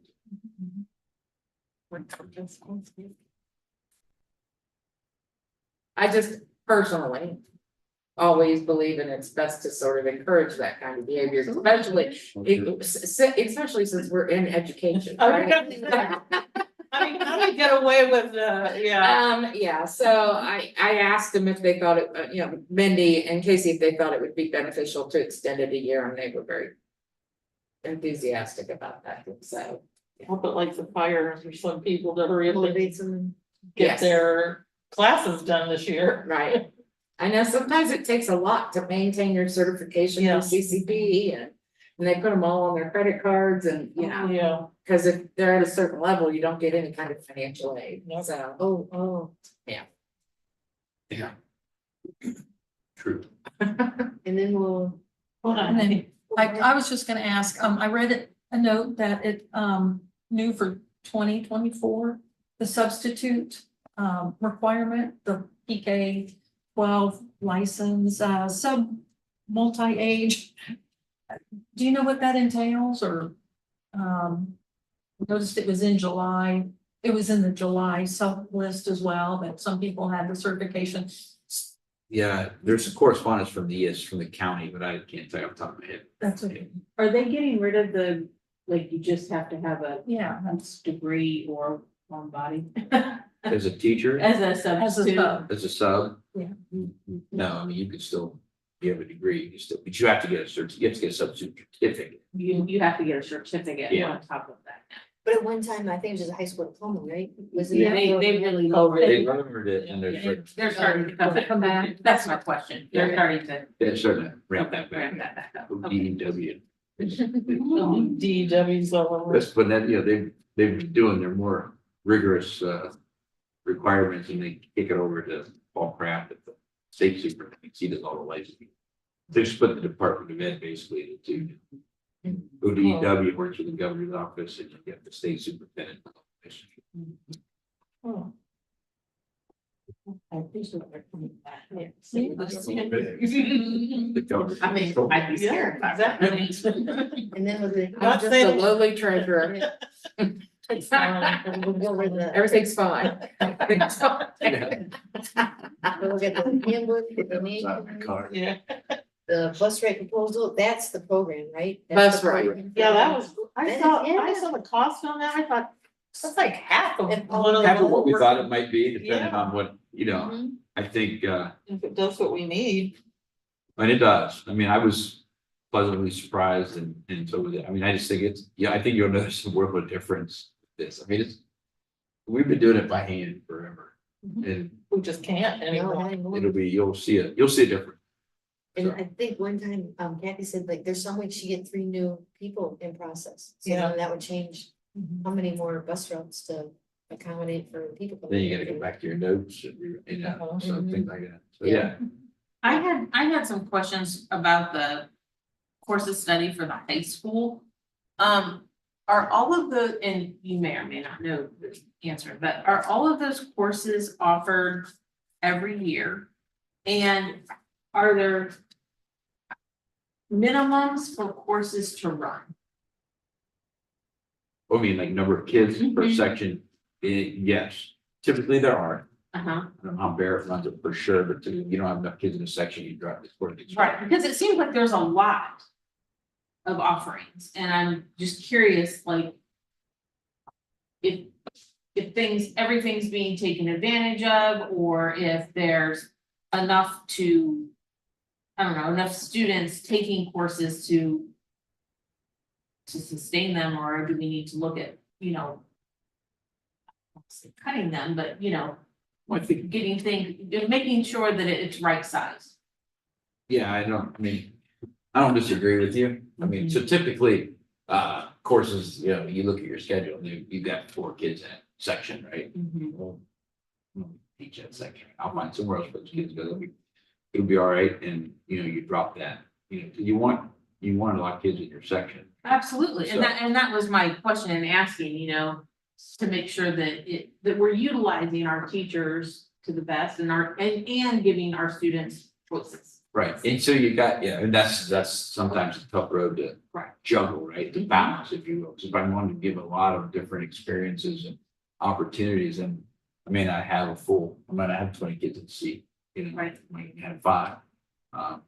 But you know, you're running credits to graduate, you know, you need 2 seals, like whether it's, you know, community service or something like that, and then you've got, you know, the state test, so you've got those 3 things in play and a lot of this handbook is the seals too, right? I mean, yeah, about that, but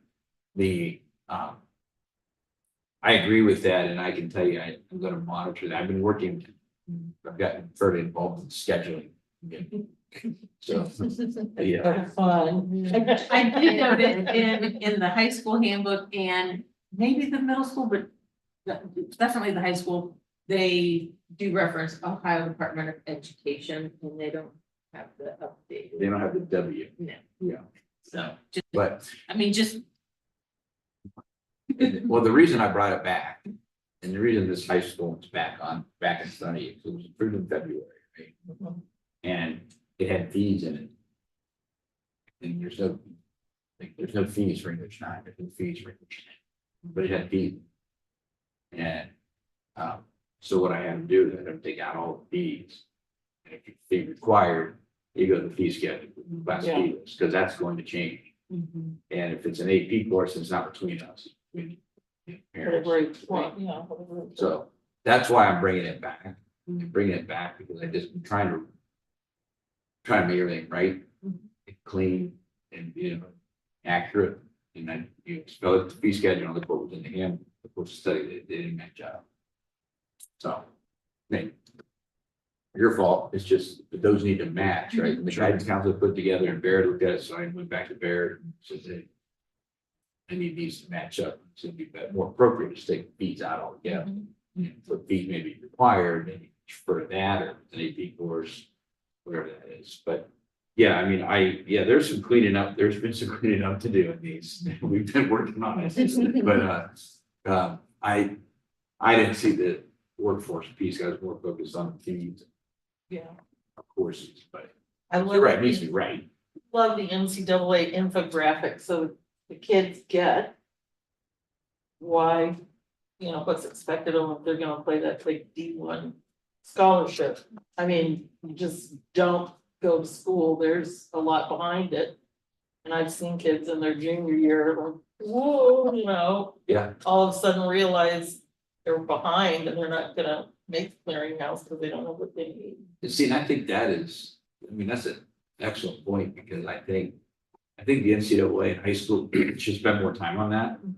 Yeah, My son went through it, it's like a very first-hand experience, right? yeah, it's a big deal. And I was like, listen, buddy, this is coming, what are you doing? Yeah, But I was like, but, I mean, if you don't know that, or if you're not paying attention, I mean, I had the luxury of being in education. Right, so, coaching, and yeah, things so like you that, knew. I knew, but I mean, you've got kids coming through here, I mean, that's a whole, they don't that's a whole know. other ball of wax there. I'd like to see it printed and made posters and That's a good idea. put around a few places. The other thing too, we would have, people come in and talk to the high school athletes, I think it's- what I mean, like a freshman, sophomore year, That's when you need it because they don't understand. because you don't figure out. till Too late your by the senior time too. you're seniors. Right, well, they don't understand, okay, you're looking at a big D1 scholarship, well, there's a difference on what they're expecting you to achieve academically. Mhm.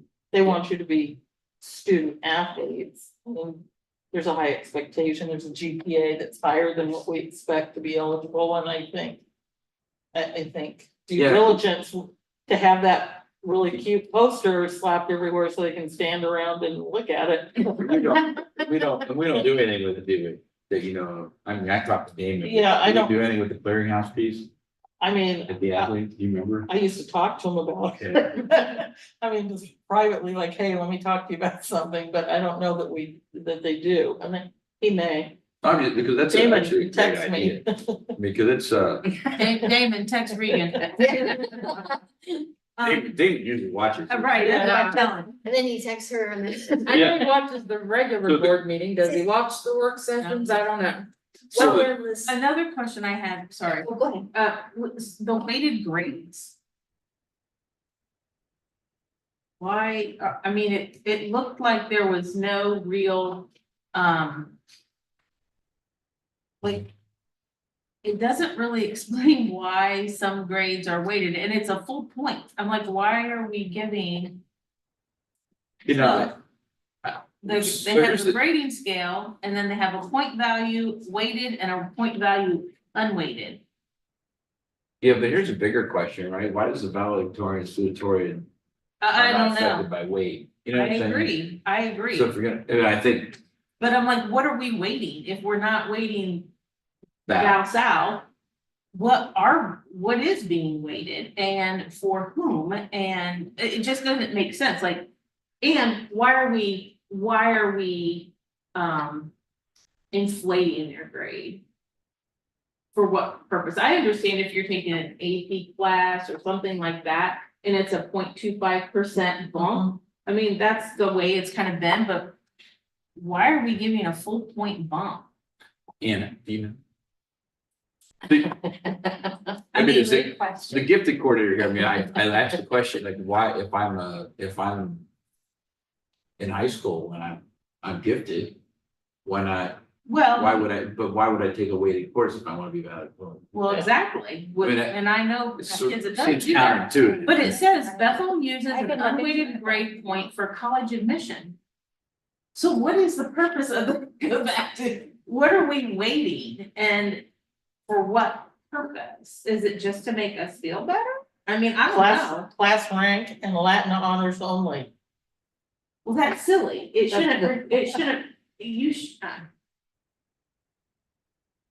That to me is silly, you know, because at that point, it's just to pat yourself on the back.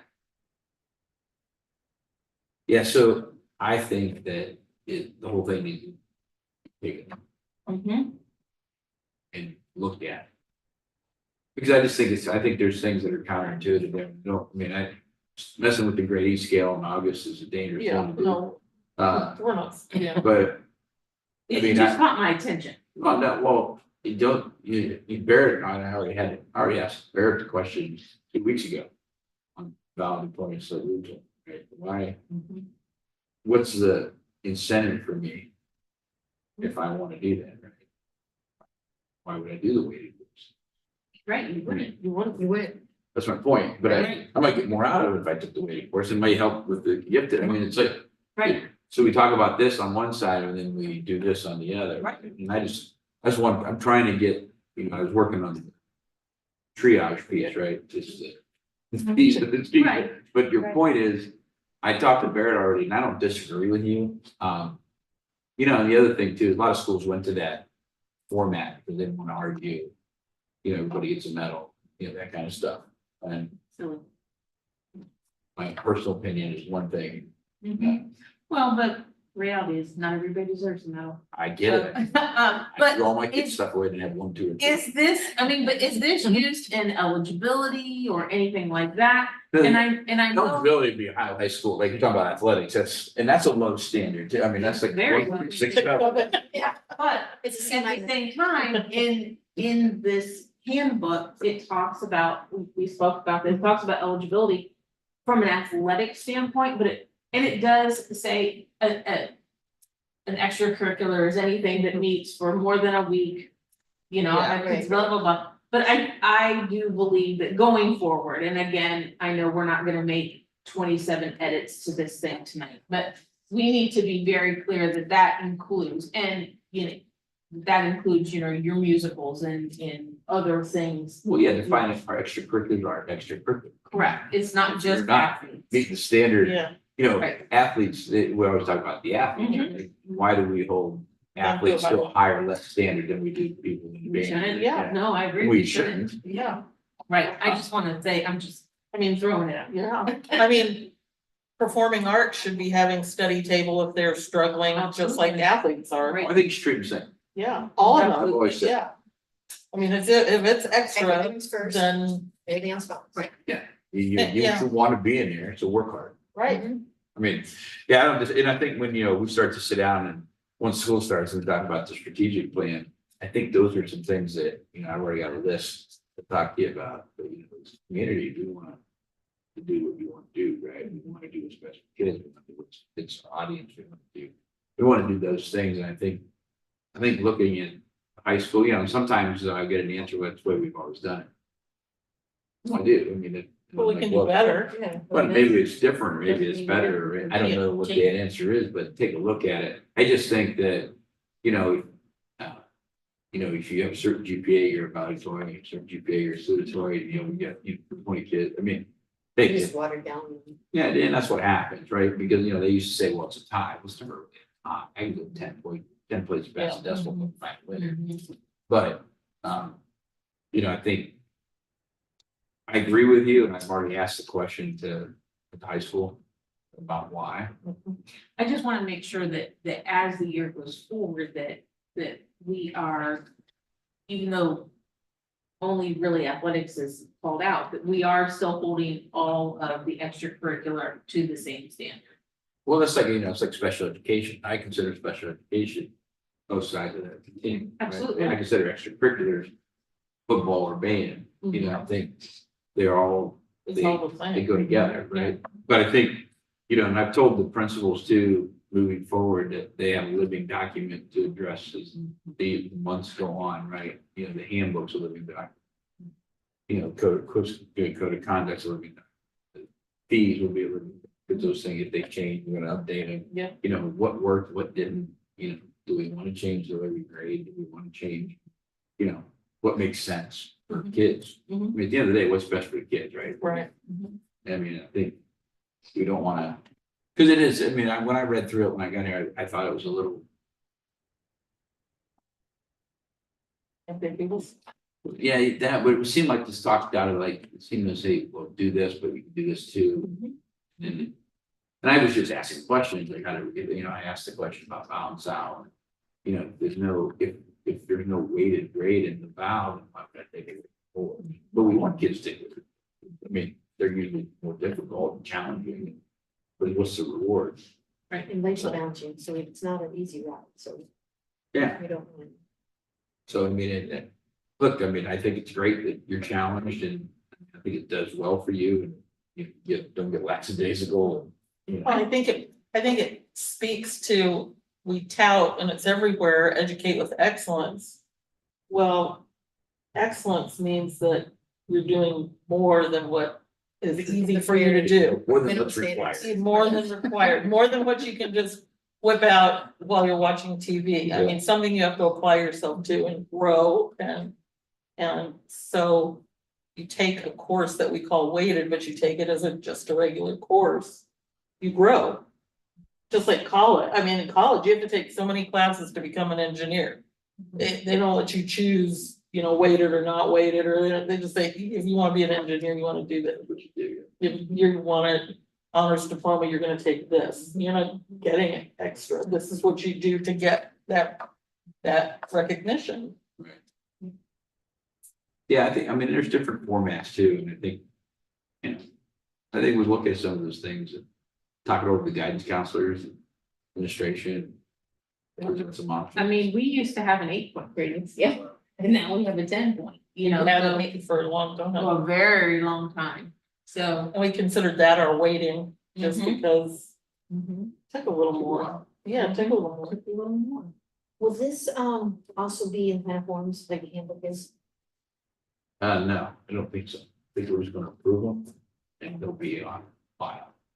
So do you think that they should be in kind of forms? Cause. Well, the question why I asked that question about, I wasn't opposed to putting in final form, because all these things we're putting in final forms. Can't you just put it on the I was gonna website, say, it's usually on the website. under high school documents? I can do or that. whatever. Yeah, So it's just that you don't know what you don't know. So I never knew this existed.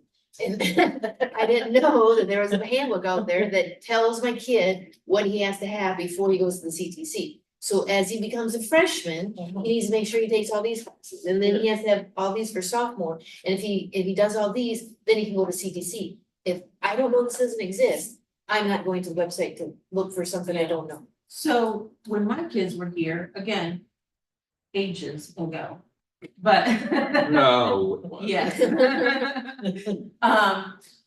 You know, the guidance counselor would send home the packet and their, I don't even know how to, like a file folder piece of. it was like, their that shows school what their- portfolio Exactly. for every year, and it You went know, and through, went and you through and you. you that's had to what you- sign off, And you that had was. to go, you went through the paper, In you the looked at, spring. you know, you looked at the 7 courses that you could take.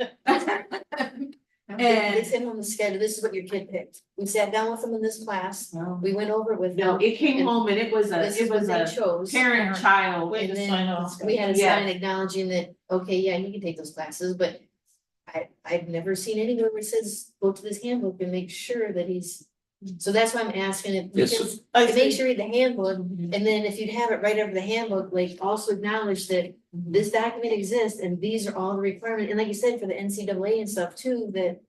I mean, there's a lot of stuff, there's a lot of information there other than what a class description is. Is it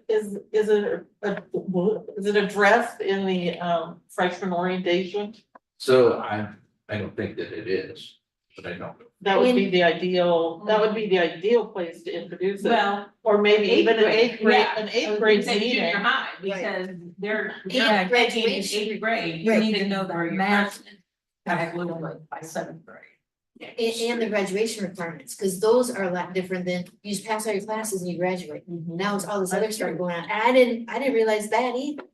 Well, I think, so here's the thing, here's my, I'm gonna plan on doing this, but. In the future, and in years past, right, other places, there's meetings with the parents and the kids, right? And there's information sent home with the parents and the kids, but of course, the study was always with it. Right. You know, what you could take was always with it.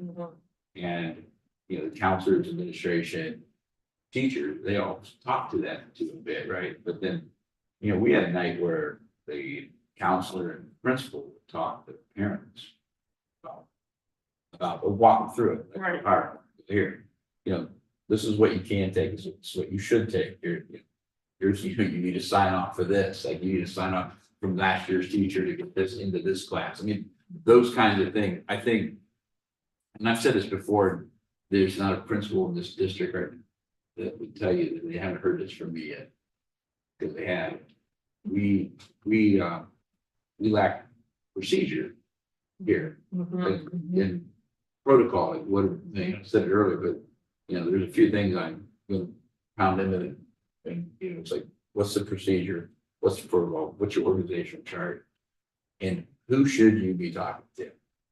You know, like ordering books, for example, curriculum, a treasurer function.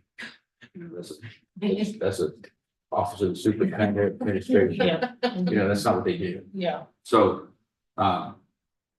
moving forward, you need to have all those things in place. So those should just sort of, you know, as time goes on, they click and, you know, oh, it's this month, bam, I do this. Oh, it's this Yeah. month, I do this. It's this month, I do that.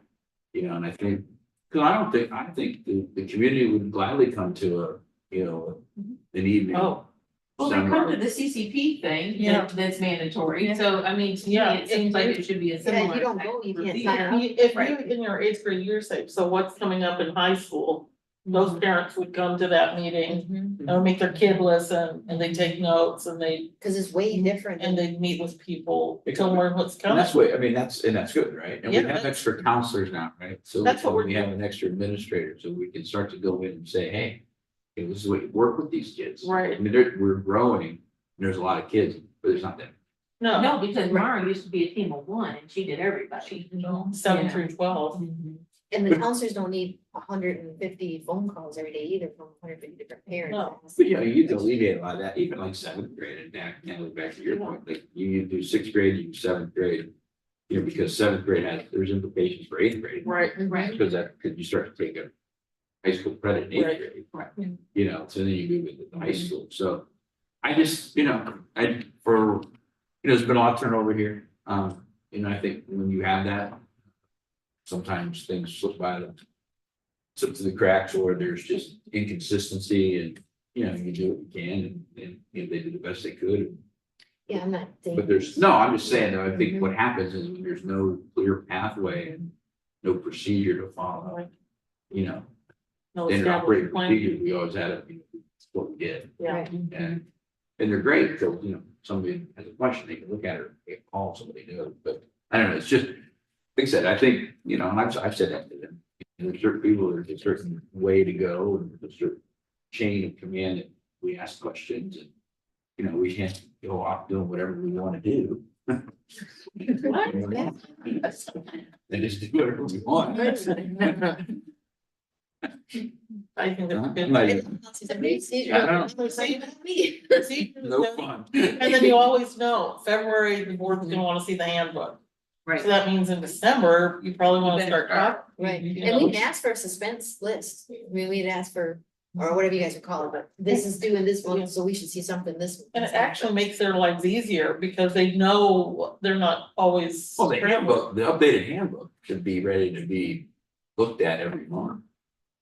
Yeah, They should have made the changes as they went. right, Right, yeah, go in, like you said, go in, living document, go in, this is not happening next year. If you know. something went bad in, November, December, and I wait till. April, you August to do forget, it, yeah, you forget what it is. and then until it happens again, and then you're like, okay, yeah. Yeah, it's a plan in motion. Yeah, and like I said, I think with some procedures in place and they get a little more experience, you know. We got our walkie talkies today, so, Ooh. nice, Yeah, I people told- call them, like, yeah. Oh. I never heard of What's this. happening? You can find them Yeah. now. did you get one? Yeah, yeah. No, I didn't. It's like, I know walkie, I know talkie. They came up and I said, I don't want that mug. I I said, why would I need that? And they go, well, I don't know, Braston, Matt from IT, the technology part. Said, you know what, please make sure Mike and them have. it. I don't Go think give we it to- need it, yeah. Go give it to. Yeah, but I mean, It scared the bejeebies out of me when the superintendent had it in that, when we all shared that little Yeah. office. Cause it'd be quiet and then all of a sudden somebody was screaming on that radio. I'm like, what? So no, I like it quiet. yeah, but yeah, we have it mainly for transportation. Yeah. Yeah. Like here, Yeah, that's the on thing. buses. Yeah. well, But yeah, it's, I mean, so,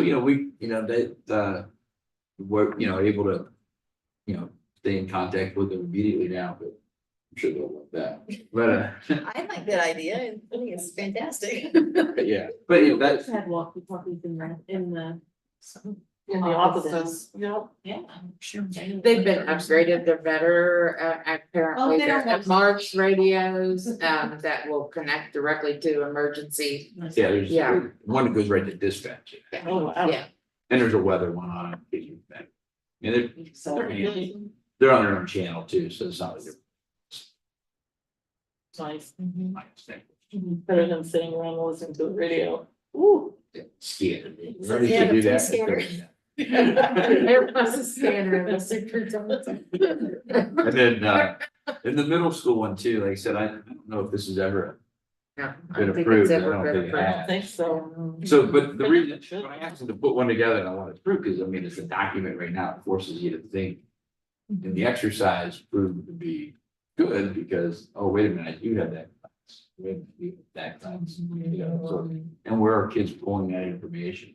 So, yeah, I mean, these are things that, that's why I did this one, I just wanted to do this one. I just want to get it approved, the match up, this one we haven't done before, I just wanted to get it on the top. Okay, it's good, it's good training too, gets them ready to Yeah. know in high school, I'll have Puts it back that, in front of people. I'll have that Right. instrument in high school to pick more, and I remember from middle school. Right, Because I mean, it's the way you make decisions. Yeah. Look through it, and, oh, okay. Sounds good. Right. so we'll do that, and we'll do donation, oh, sorry.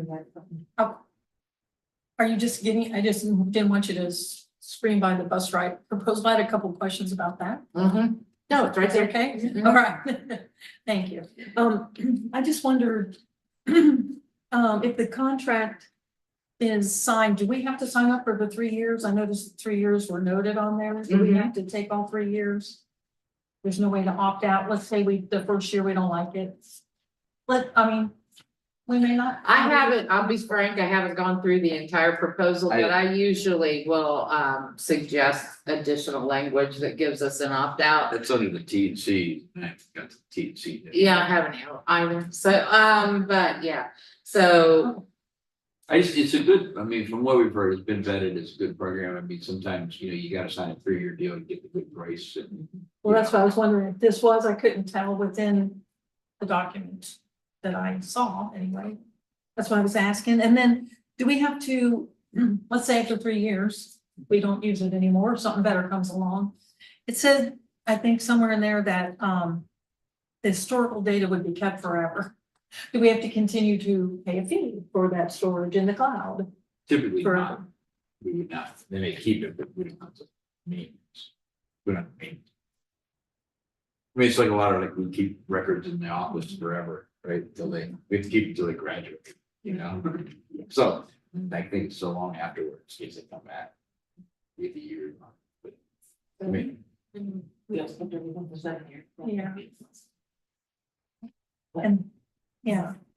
And then who's actually, will it be Jacob's job to be monitoring the recordings or anything? Is he going to go through them on a daily basis or maybe only as needed? it's Jacob's job. To go through, like, everything that's recorded, well, if there's an issue, right? Yeah, He'll be the one looking. and I didn't know if he'd be just looking every time. I'm sure he'll have monitor, like, he strikes me, and I'm sure I know he did this at rooms for, he'll be in the office watching, listening. The thing, if there's something that comes up, he's gonna be the point of contact. Transportation. Unless it comes to me, they would come to me through him too. And then if so the only thing I worry about with the tablets is, nobody's messing with them. They're just in place. Like you might have your phone there or something, because we're trying to do the hands-free thing. I just don't want to set a bad example for kids on the bus. If the bus drivers are touching it all the time. No, it's my understanding, it's just like a map. It just It's shows just the like a stops. GPS map with the spots pinpointed.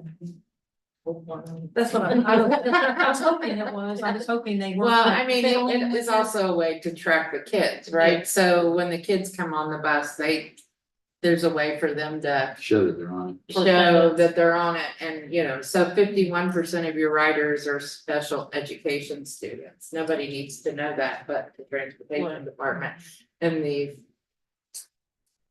treasurer's office, so we know how to code everything. So it's been really difficult the last 3 years trying to figure out how to code everything and get everything correct. And we're still not in a place where I would say I'm 100% satisfied. But I think this will help us step us in the right direction. So we're getting, instead of manual information and counting, we're gonna get it, live. And maybe even be a sign in and out for the drivers. I'm getting on my bus and I'm getting off the bus. Yeah. Do we know, I'm sorry. That's okay. I just, one last thing on that. Do the drivers have to tap that the student actually got off the bus? Like, is there interaction during the trip did you see that in the demo that I did not see it. they have to like tap it to say, yeah, I saw that student exit the bus? I don't know, Just but wondering. I'll have more She information saw it in the demo. when we talk about it. Certainly. Maybe I'll show the demo. No, because I mean, like I said, it's a lot, right? And I wanted to get this, I wanted to talk about it tonight, because I wanted you to all know it's coming, because I think we can get this up and running, like I said, November, December, we can maybe solve a lot of our issues, transportation, one thing for maintenance of effort or the special ed costs. Do we know if there's any districts around here that are using this particular suite of? I don't know off the top of my head, I know he did references and talked to people that were doing, I should talk. I'm just curious. He used software at Roundsburg too, Sure. he's familiar.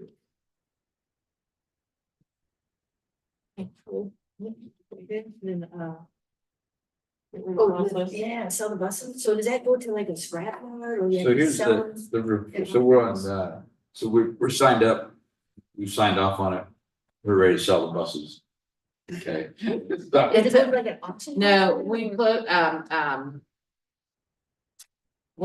there's a website we're posting it to, and of course, the name of the web. Oh, Go high. Yeah, so, it's been posted with those prices that you saw listed on the second, or, on each page.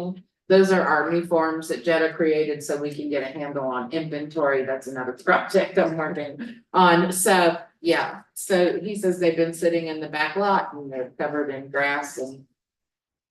Oh. The mother. They're sitting in wheat. They're sitting in the I was weeds. gonna ask, those are the ones sitting in the. Yes. Yeah. we stinger shit? Yeah, and so, so we wanna make sure they don't need to just be sitting. When I came here, I drove back down. Yeah, I'm like, I know And there's there's something wrong. still showing up on our inventory, still being It's still our included inventory is in use. in use and still being considered, yeah. Part of our fleet. Were we In insuring part, them? yes, Oh, my God. because I was not told they were inactive.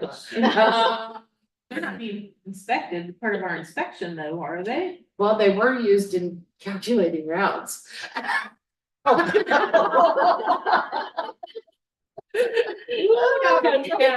Cause I got, we need 3 buses, go slow your roll. But yeah, so hopefully we can get them out off the list and that'll help us with some of our increased cost in insurance and some of those other areas. Now, when we get the money back, does it have to be applied to transportation, or can you use that money We can use that money anyway, No fun. yeah. and go right back to them? So yeah, it goes to jump. I don't know, they'll buy them for the engine. It's got good engines. Yeah. Engines are known to be good. Yeah. There's 4 of them, right? So I think, in Jacob Field, we think maybe, he says 20, I say 30. Oh, thousand nice. out of all Nice. 4. So we'll see who's right. But Close. I'm way low balling it. I'm way out, they're way ahead of me, so we'll see. Fair market value, that's ridiculous. We're gonna get more money. All right, Start bidding more. okay. But But yeah, it does us, it's better to sell them than have, they're costing us money. the cost of money, if we get them off, and they look bad. Yes, Yeah. We don't need them, they don't run. Yes. We're trying to clean that up back there. We're trying to put a nice fleet together, we're gonna keep the buses clean, we're gonna wash them. I mean, those types of things matter when it comes to maintenance too, right? That Right. stuff off the bottom of the chassis and that stuff, right? That adds up too, so. We're gonna do that, it'll be a nice looking fleet, we're probably gonna talk about a new bus at some point, like we've got one bus with the wheelchair that's got 300,000 miles. I mean, it's in service. So. I mean, We'll sell those 4 buses and we'll apply the money to our new bus. we could. Yeah. I always put money in my equipment budget for buses. Fine, that's fine, you can do it that way. People are like, where's all the money in the general, fund?" We're like 8 million in the equipment budget for buses. And then It's we'll, earning interest. and then we'll approve the policies that we had already looked Yeah, at. so we went through the policies at length last time. Yeah. We didn't really, we did a lot of explaining stuff, but we made no changes, so I mean, I didn't make any changes. Right. I just figured those will be approved. Yeah. Because I mean, this will be the second reading, you can't change anything, you can't approve, and then you will have more policy coming up. There's a few policies like, that I need to get, to you and need to be passed before January. Religious expression day, and, a couple of those, right? So you've got more coming, just standard operating procedures that would come in the spring, right? But that one's gonna have to get, and I'll get that to you once I get that from the old. Because they'll format that, so that's straight.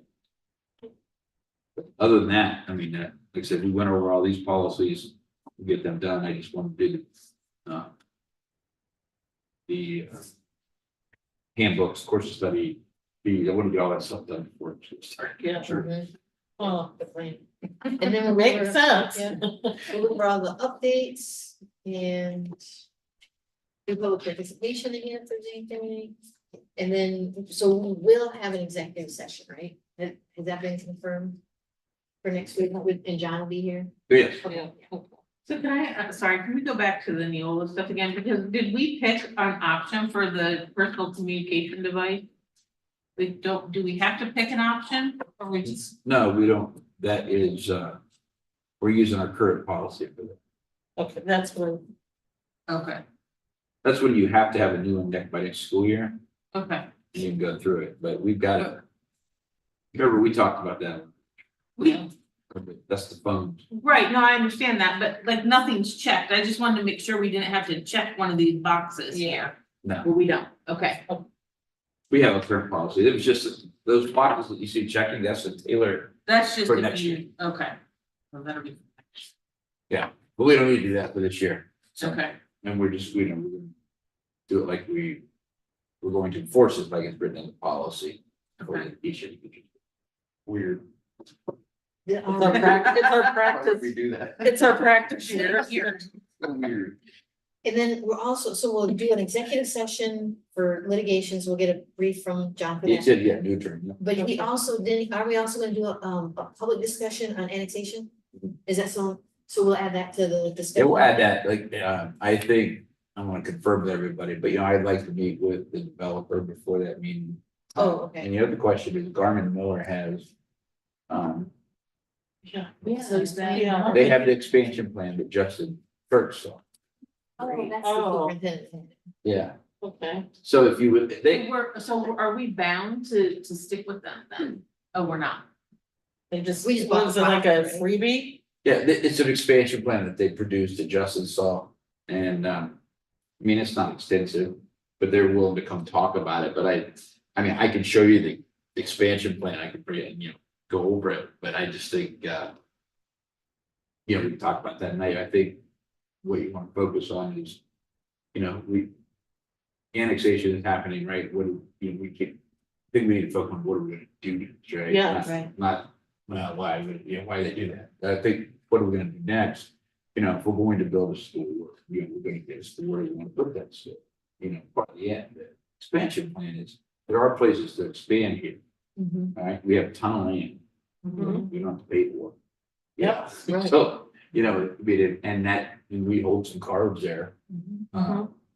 For what we want to do, we want to put a school. Yeah. I think that's part of the discussion, right? And Yeah. then, because I mean, maybe you want everybody on. Yeah.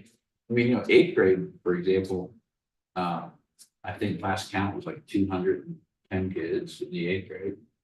Well, I mean, that goes to show you that, right? You know, building an elementary is not, doesn't solve the problem per se. No. I don't know if all those kids Yeah. moving in will be elementary. Right. So you need to Yeah. have a plan, you know, an idea. Okay, Open mind. maybe I need to build off of mine, maybe I need to expand my high school, middle school. Mhm. We can, there's plenty of room at elementary. And set up for that. The problem is during budget cuts, they did away with the mechanical rooms to expand. I think it was originally set up to expand and not have mechanicals. So in the budget cut, they got rid of the mechanical room that would have done the expansion. They cut that out, they Yeah. said, so. You know, you probably were out that night, but they, said it was, you know, you put, you can sometimes oversize that stuff. Like Oh, they yeah. would do, and they just didn't do it, so. So will we wait then until you talk to the developer and stuff before we have the discussion with the facility plan and way forward and any annexation of this? Yeah, because I would like to talk to him sooner than later, you know, Oh, yeah. before it gets too far down the road, and see what he has to say. I don't know. Yeah. But figure Tina and I can talk to him.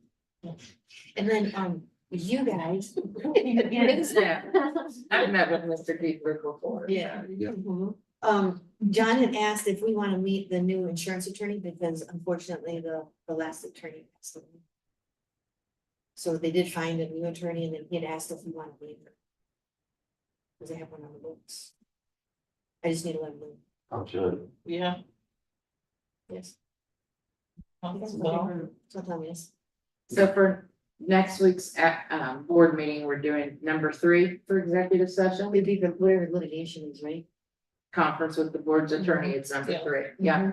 Anything else? I don't think so. I think Is he that's- covering? Oh, Yeah. yeah, They're not ready yet. right. Okay, I talked to him. so we'll make sure we get the dated for number 3. Okay. Okay. So I'll set up the, with John on the, talk about the annexation board. I'll get the product from Garner Miller. Demi, do you want them to come? Or- no, Okay. Good enough. I you will, can interpret. I will produce what they have given me. And then if we get we have a chance to meet with the developer prior to the meeting, share those thoughts. You know, and talk about the growth, you know, what our next steps are. Session. And then you can think what we're doing. Will's passed away. She's small. He has. She Yeah, did check ask. those, yeah, check those are off this today. That was It went quick, yeah. That was really fast. Yeah, and then, like I said, I mean, that, you know, work session, I guess, are good to get all these questions out of the way, so we ask them again next week. But, yeah, I mean, the policies were good. I mean, they said that I'll have a little more information on the busing, more detailed stuff. So I had said, watched all the videos and include the actual video. So But now another fire. I was. We need to get them a fireman suit. We need a green fire with a bee on it. We don't want them to get. It's an old country song. The fireman. And then one more question about the annexation stuff. I think there was talk about a student projection study. Is that something that you would? We talked about doing that. Yeah, I think that's part of your, my opinion, that should be part of your strategic plan to do that. Because, I don't think you're going to see, like next year, I think the concern's 3 years out. Right? Yeah. By the time I build the houses, and okay, now what do I? But you can't think about it 3 years. You gotta think about it now. Right. So that's why I think, and I know people that do that, but like I said, your strategic plan, you can pay somebody $20,000 to do it. But I'll end up doing most of the work, so you know, Yeah. I mean, they'll say, hey, put this committee together. I'm like, okay. Who's going? Me, you. Okay. Like, Slow okay, down. here's all the information we came up with. Now you can give it back to us. You're good boys. So, I mean, like I said, I've done it before for bigger districts. I mean, myself as superintendent, so I think it's not rocket science, but it's input from the community, it's input from you, it's input from, staff, what do they want, what do they need? What's your goal, what do you want this place to look like? Well, we have to be ready because they're building some homes with 7 bedrooms. Yes. And Well, yeah. You're not getting one child out of a 7-bedroom home. You get 0.5 kid per house per the mayor. Noted. Duly noted. Yes. Out of a 4, I 4 or 5 respectfully bedroom home. disagree with Mayor Gore on record, so, Yeah, yeah. But, yeah. imagine. Well, you have this development down here too, not development, Yeah. New Carlisle, that spot, but I mean, They fought it. they say though, they say it's coming, and that's more than.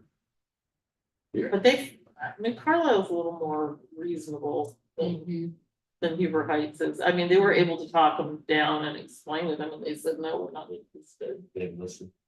Huh? They would listen. They listened, yeah. Yeah, I mean, that's good, I mean, to that point, but it's like, I look at this place, and I told my wife this, I look at this place, and it reminds me of, Delaware, Dublin, Bowling, Angie, Big Here. walnut. Mhm. Big Walnut, Big Walnut is, those are, when I moved to Columbus, Summer Road with one lane, at Dublin City Schools at one high school.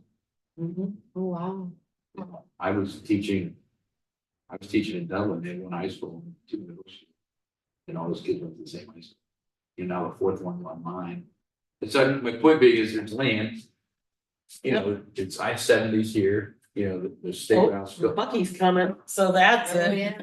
I love. I had driven past that site every day and it didn't even trigger. I'm thinking about everything else, right, apparently, cause I looked over and saw the buggy sign. I went, You're like, there goes my. There goes my buggy. But no, I thought, well, stupid are you? How oblivious have you been that you didn't realize that? Wait till you. They Where just it's put- supposed to go. They just put the little flag guy up. Yeah, Yeah. just recently. I mean, I just was like, Only imagine it is right on the Huber Heights. it is, yeah. And it is going to affect, not really Huber, but.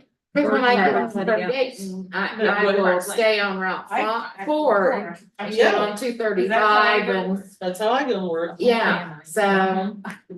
It's gonna change our opinion big time. Big time. I think you'll be okay coming in. I'll be okay going out because it's early. And find a different way to To go go home. home, yeah. After December 2025. So What do you that's, get me for? so that's next week's agenda. So now we can go back to the work session, right? And then basically the next thing on the work session is the executive session. I just wanted to add that at the Huber Heights City Council meeting last night, they approved that next apartment dwelling that's going in, and there will be 73 2-person apartments. And they plan to pretty much break ground December, January timeframe. Just, so that could be some additional students, but it will take a little Yeah, time, but not not too a many. whole lot, Not- yeah. And it may not be, there Right. could be some. Yeah, I mean, like I said, I don't think this year or next year, but I mean, like the eighth grade struck me as kind of, right? It was sort of an anomaly, because the others aren't, but I think, but you're right now, I mean, it may not be, but it's coming. Yeah. And you don't wanna wake up 3 years from it. Well, And that's just the southern section of that entranceway, if you will. There's still the northern that they're planning to duplicate, so whenever that is developed, so just it's gonna be smashed in there. I know, I've driven through it, I saw the other They side. aren't even gonna have an apartment space. No. It's crazy. Yeah, So we're getting anything else? 0.5 kids, we'll be all right. Oh, we're gonna get. It's gonna be $250,000, according to Mayor Gore, Okay. in the paper. So is there anything else that we wanna, need it on next week's agenda? No, I think about it. right, so then can I get a motion? Wait, before we, Okay. I'm sorry, before we go into our executive session, I just wanna say that, the class of 2014 lost, on August 1st. So just wanna put it out there, to the community to, you know, look out for each other and, be kind and Keep those connections strong. absolutely. So, love you kids. Yeah, yes, absolutely. That's all. It's a teacher. You go as a student, Right. yeah. Graduate. Graduates.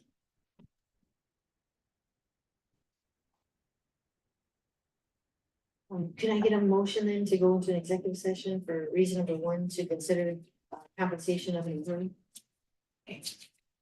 And, employment, And employment. yeah. I think that's the thing. Yeah, it's to Employment consider and employment. Yes. I'll second. Any discussion?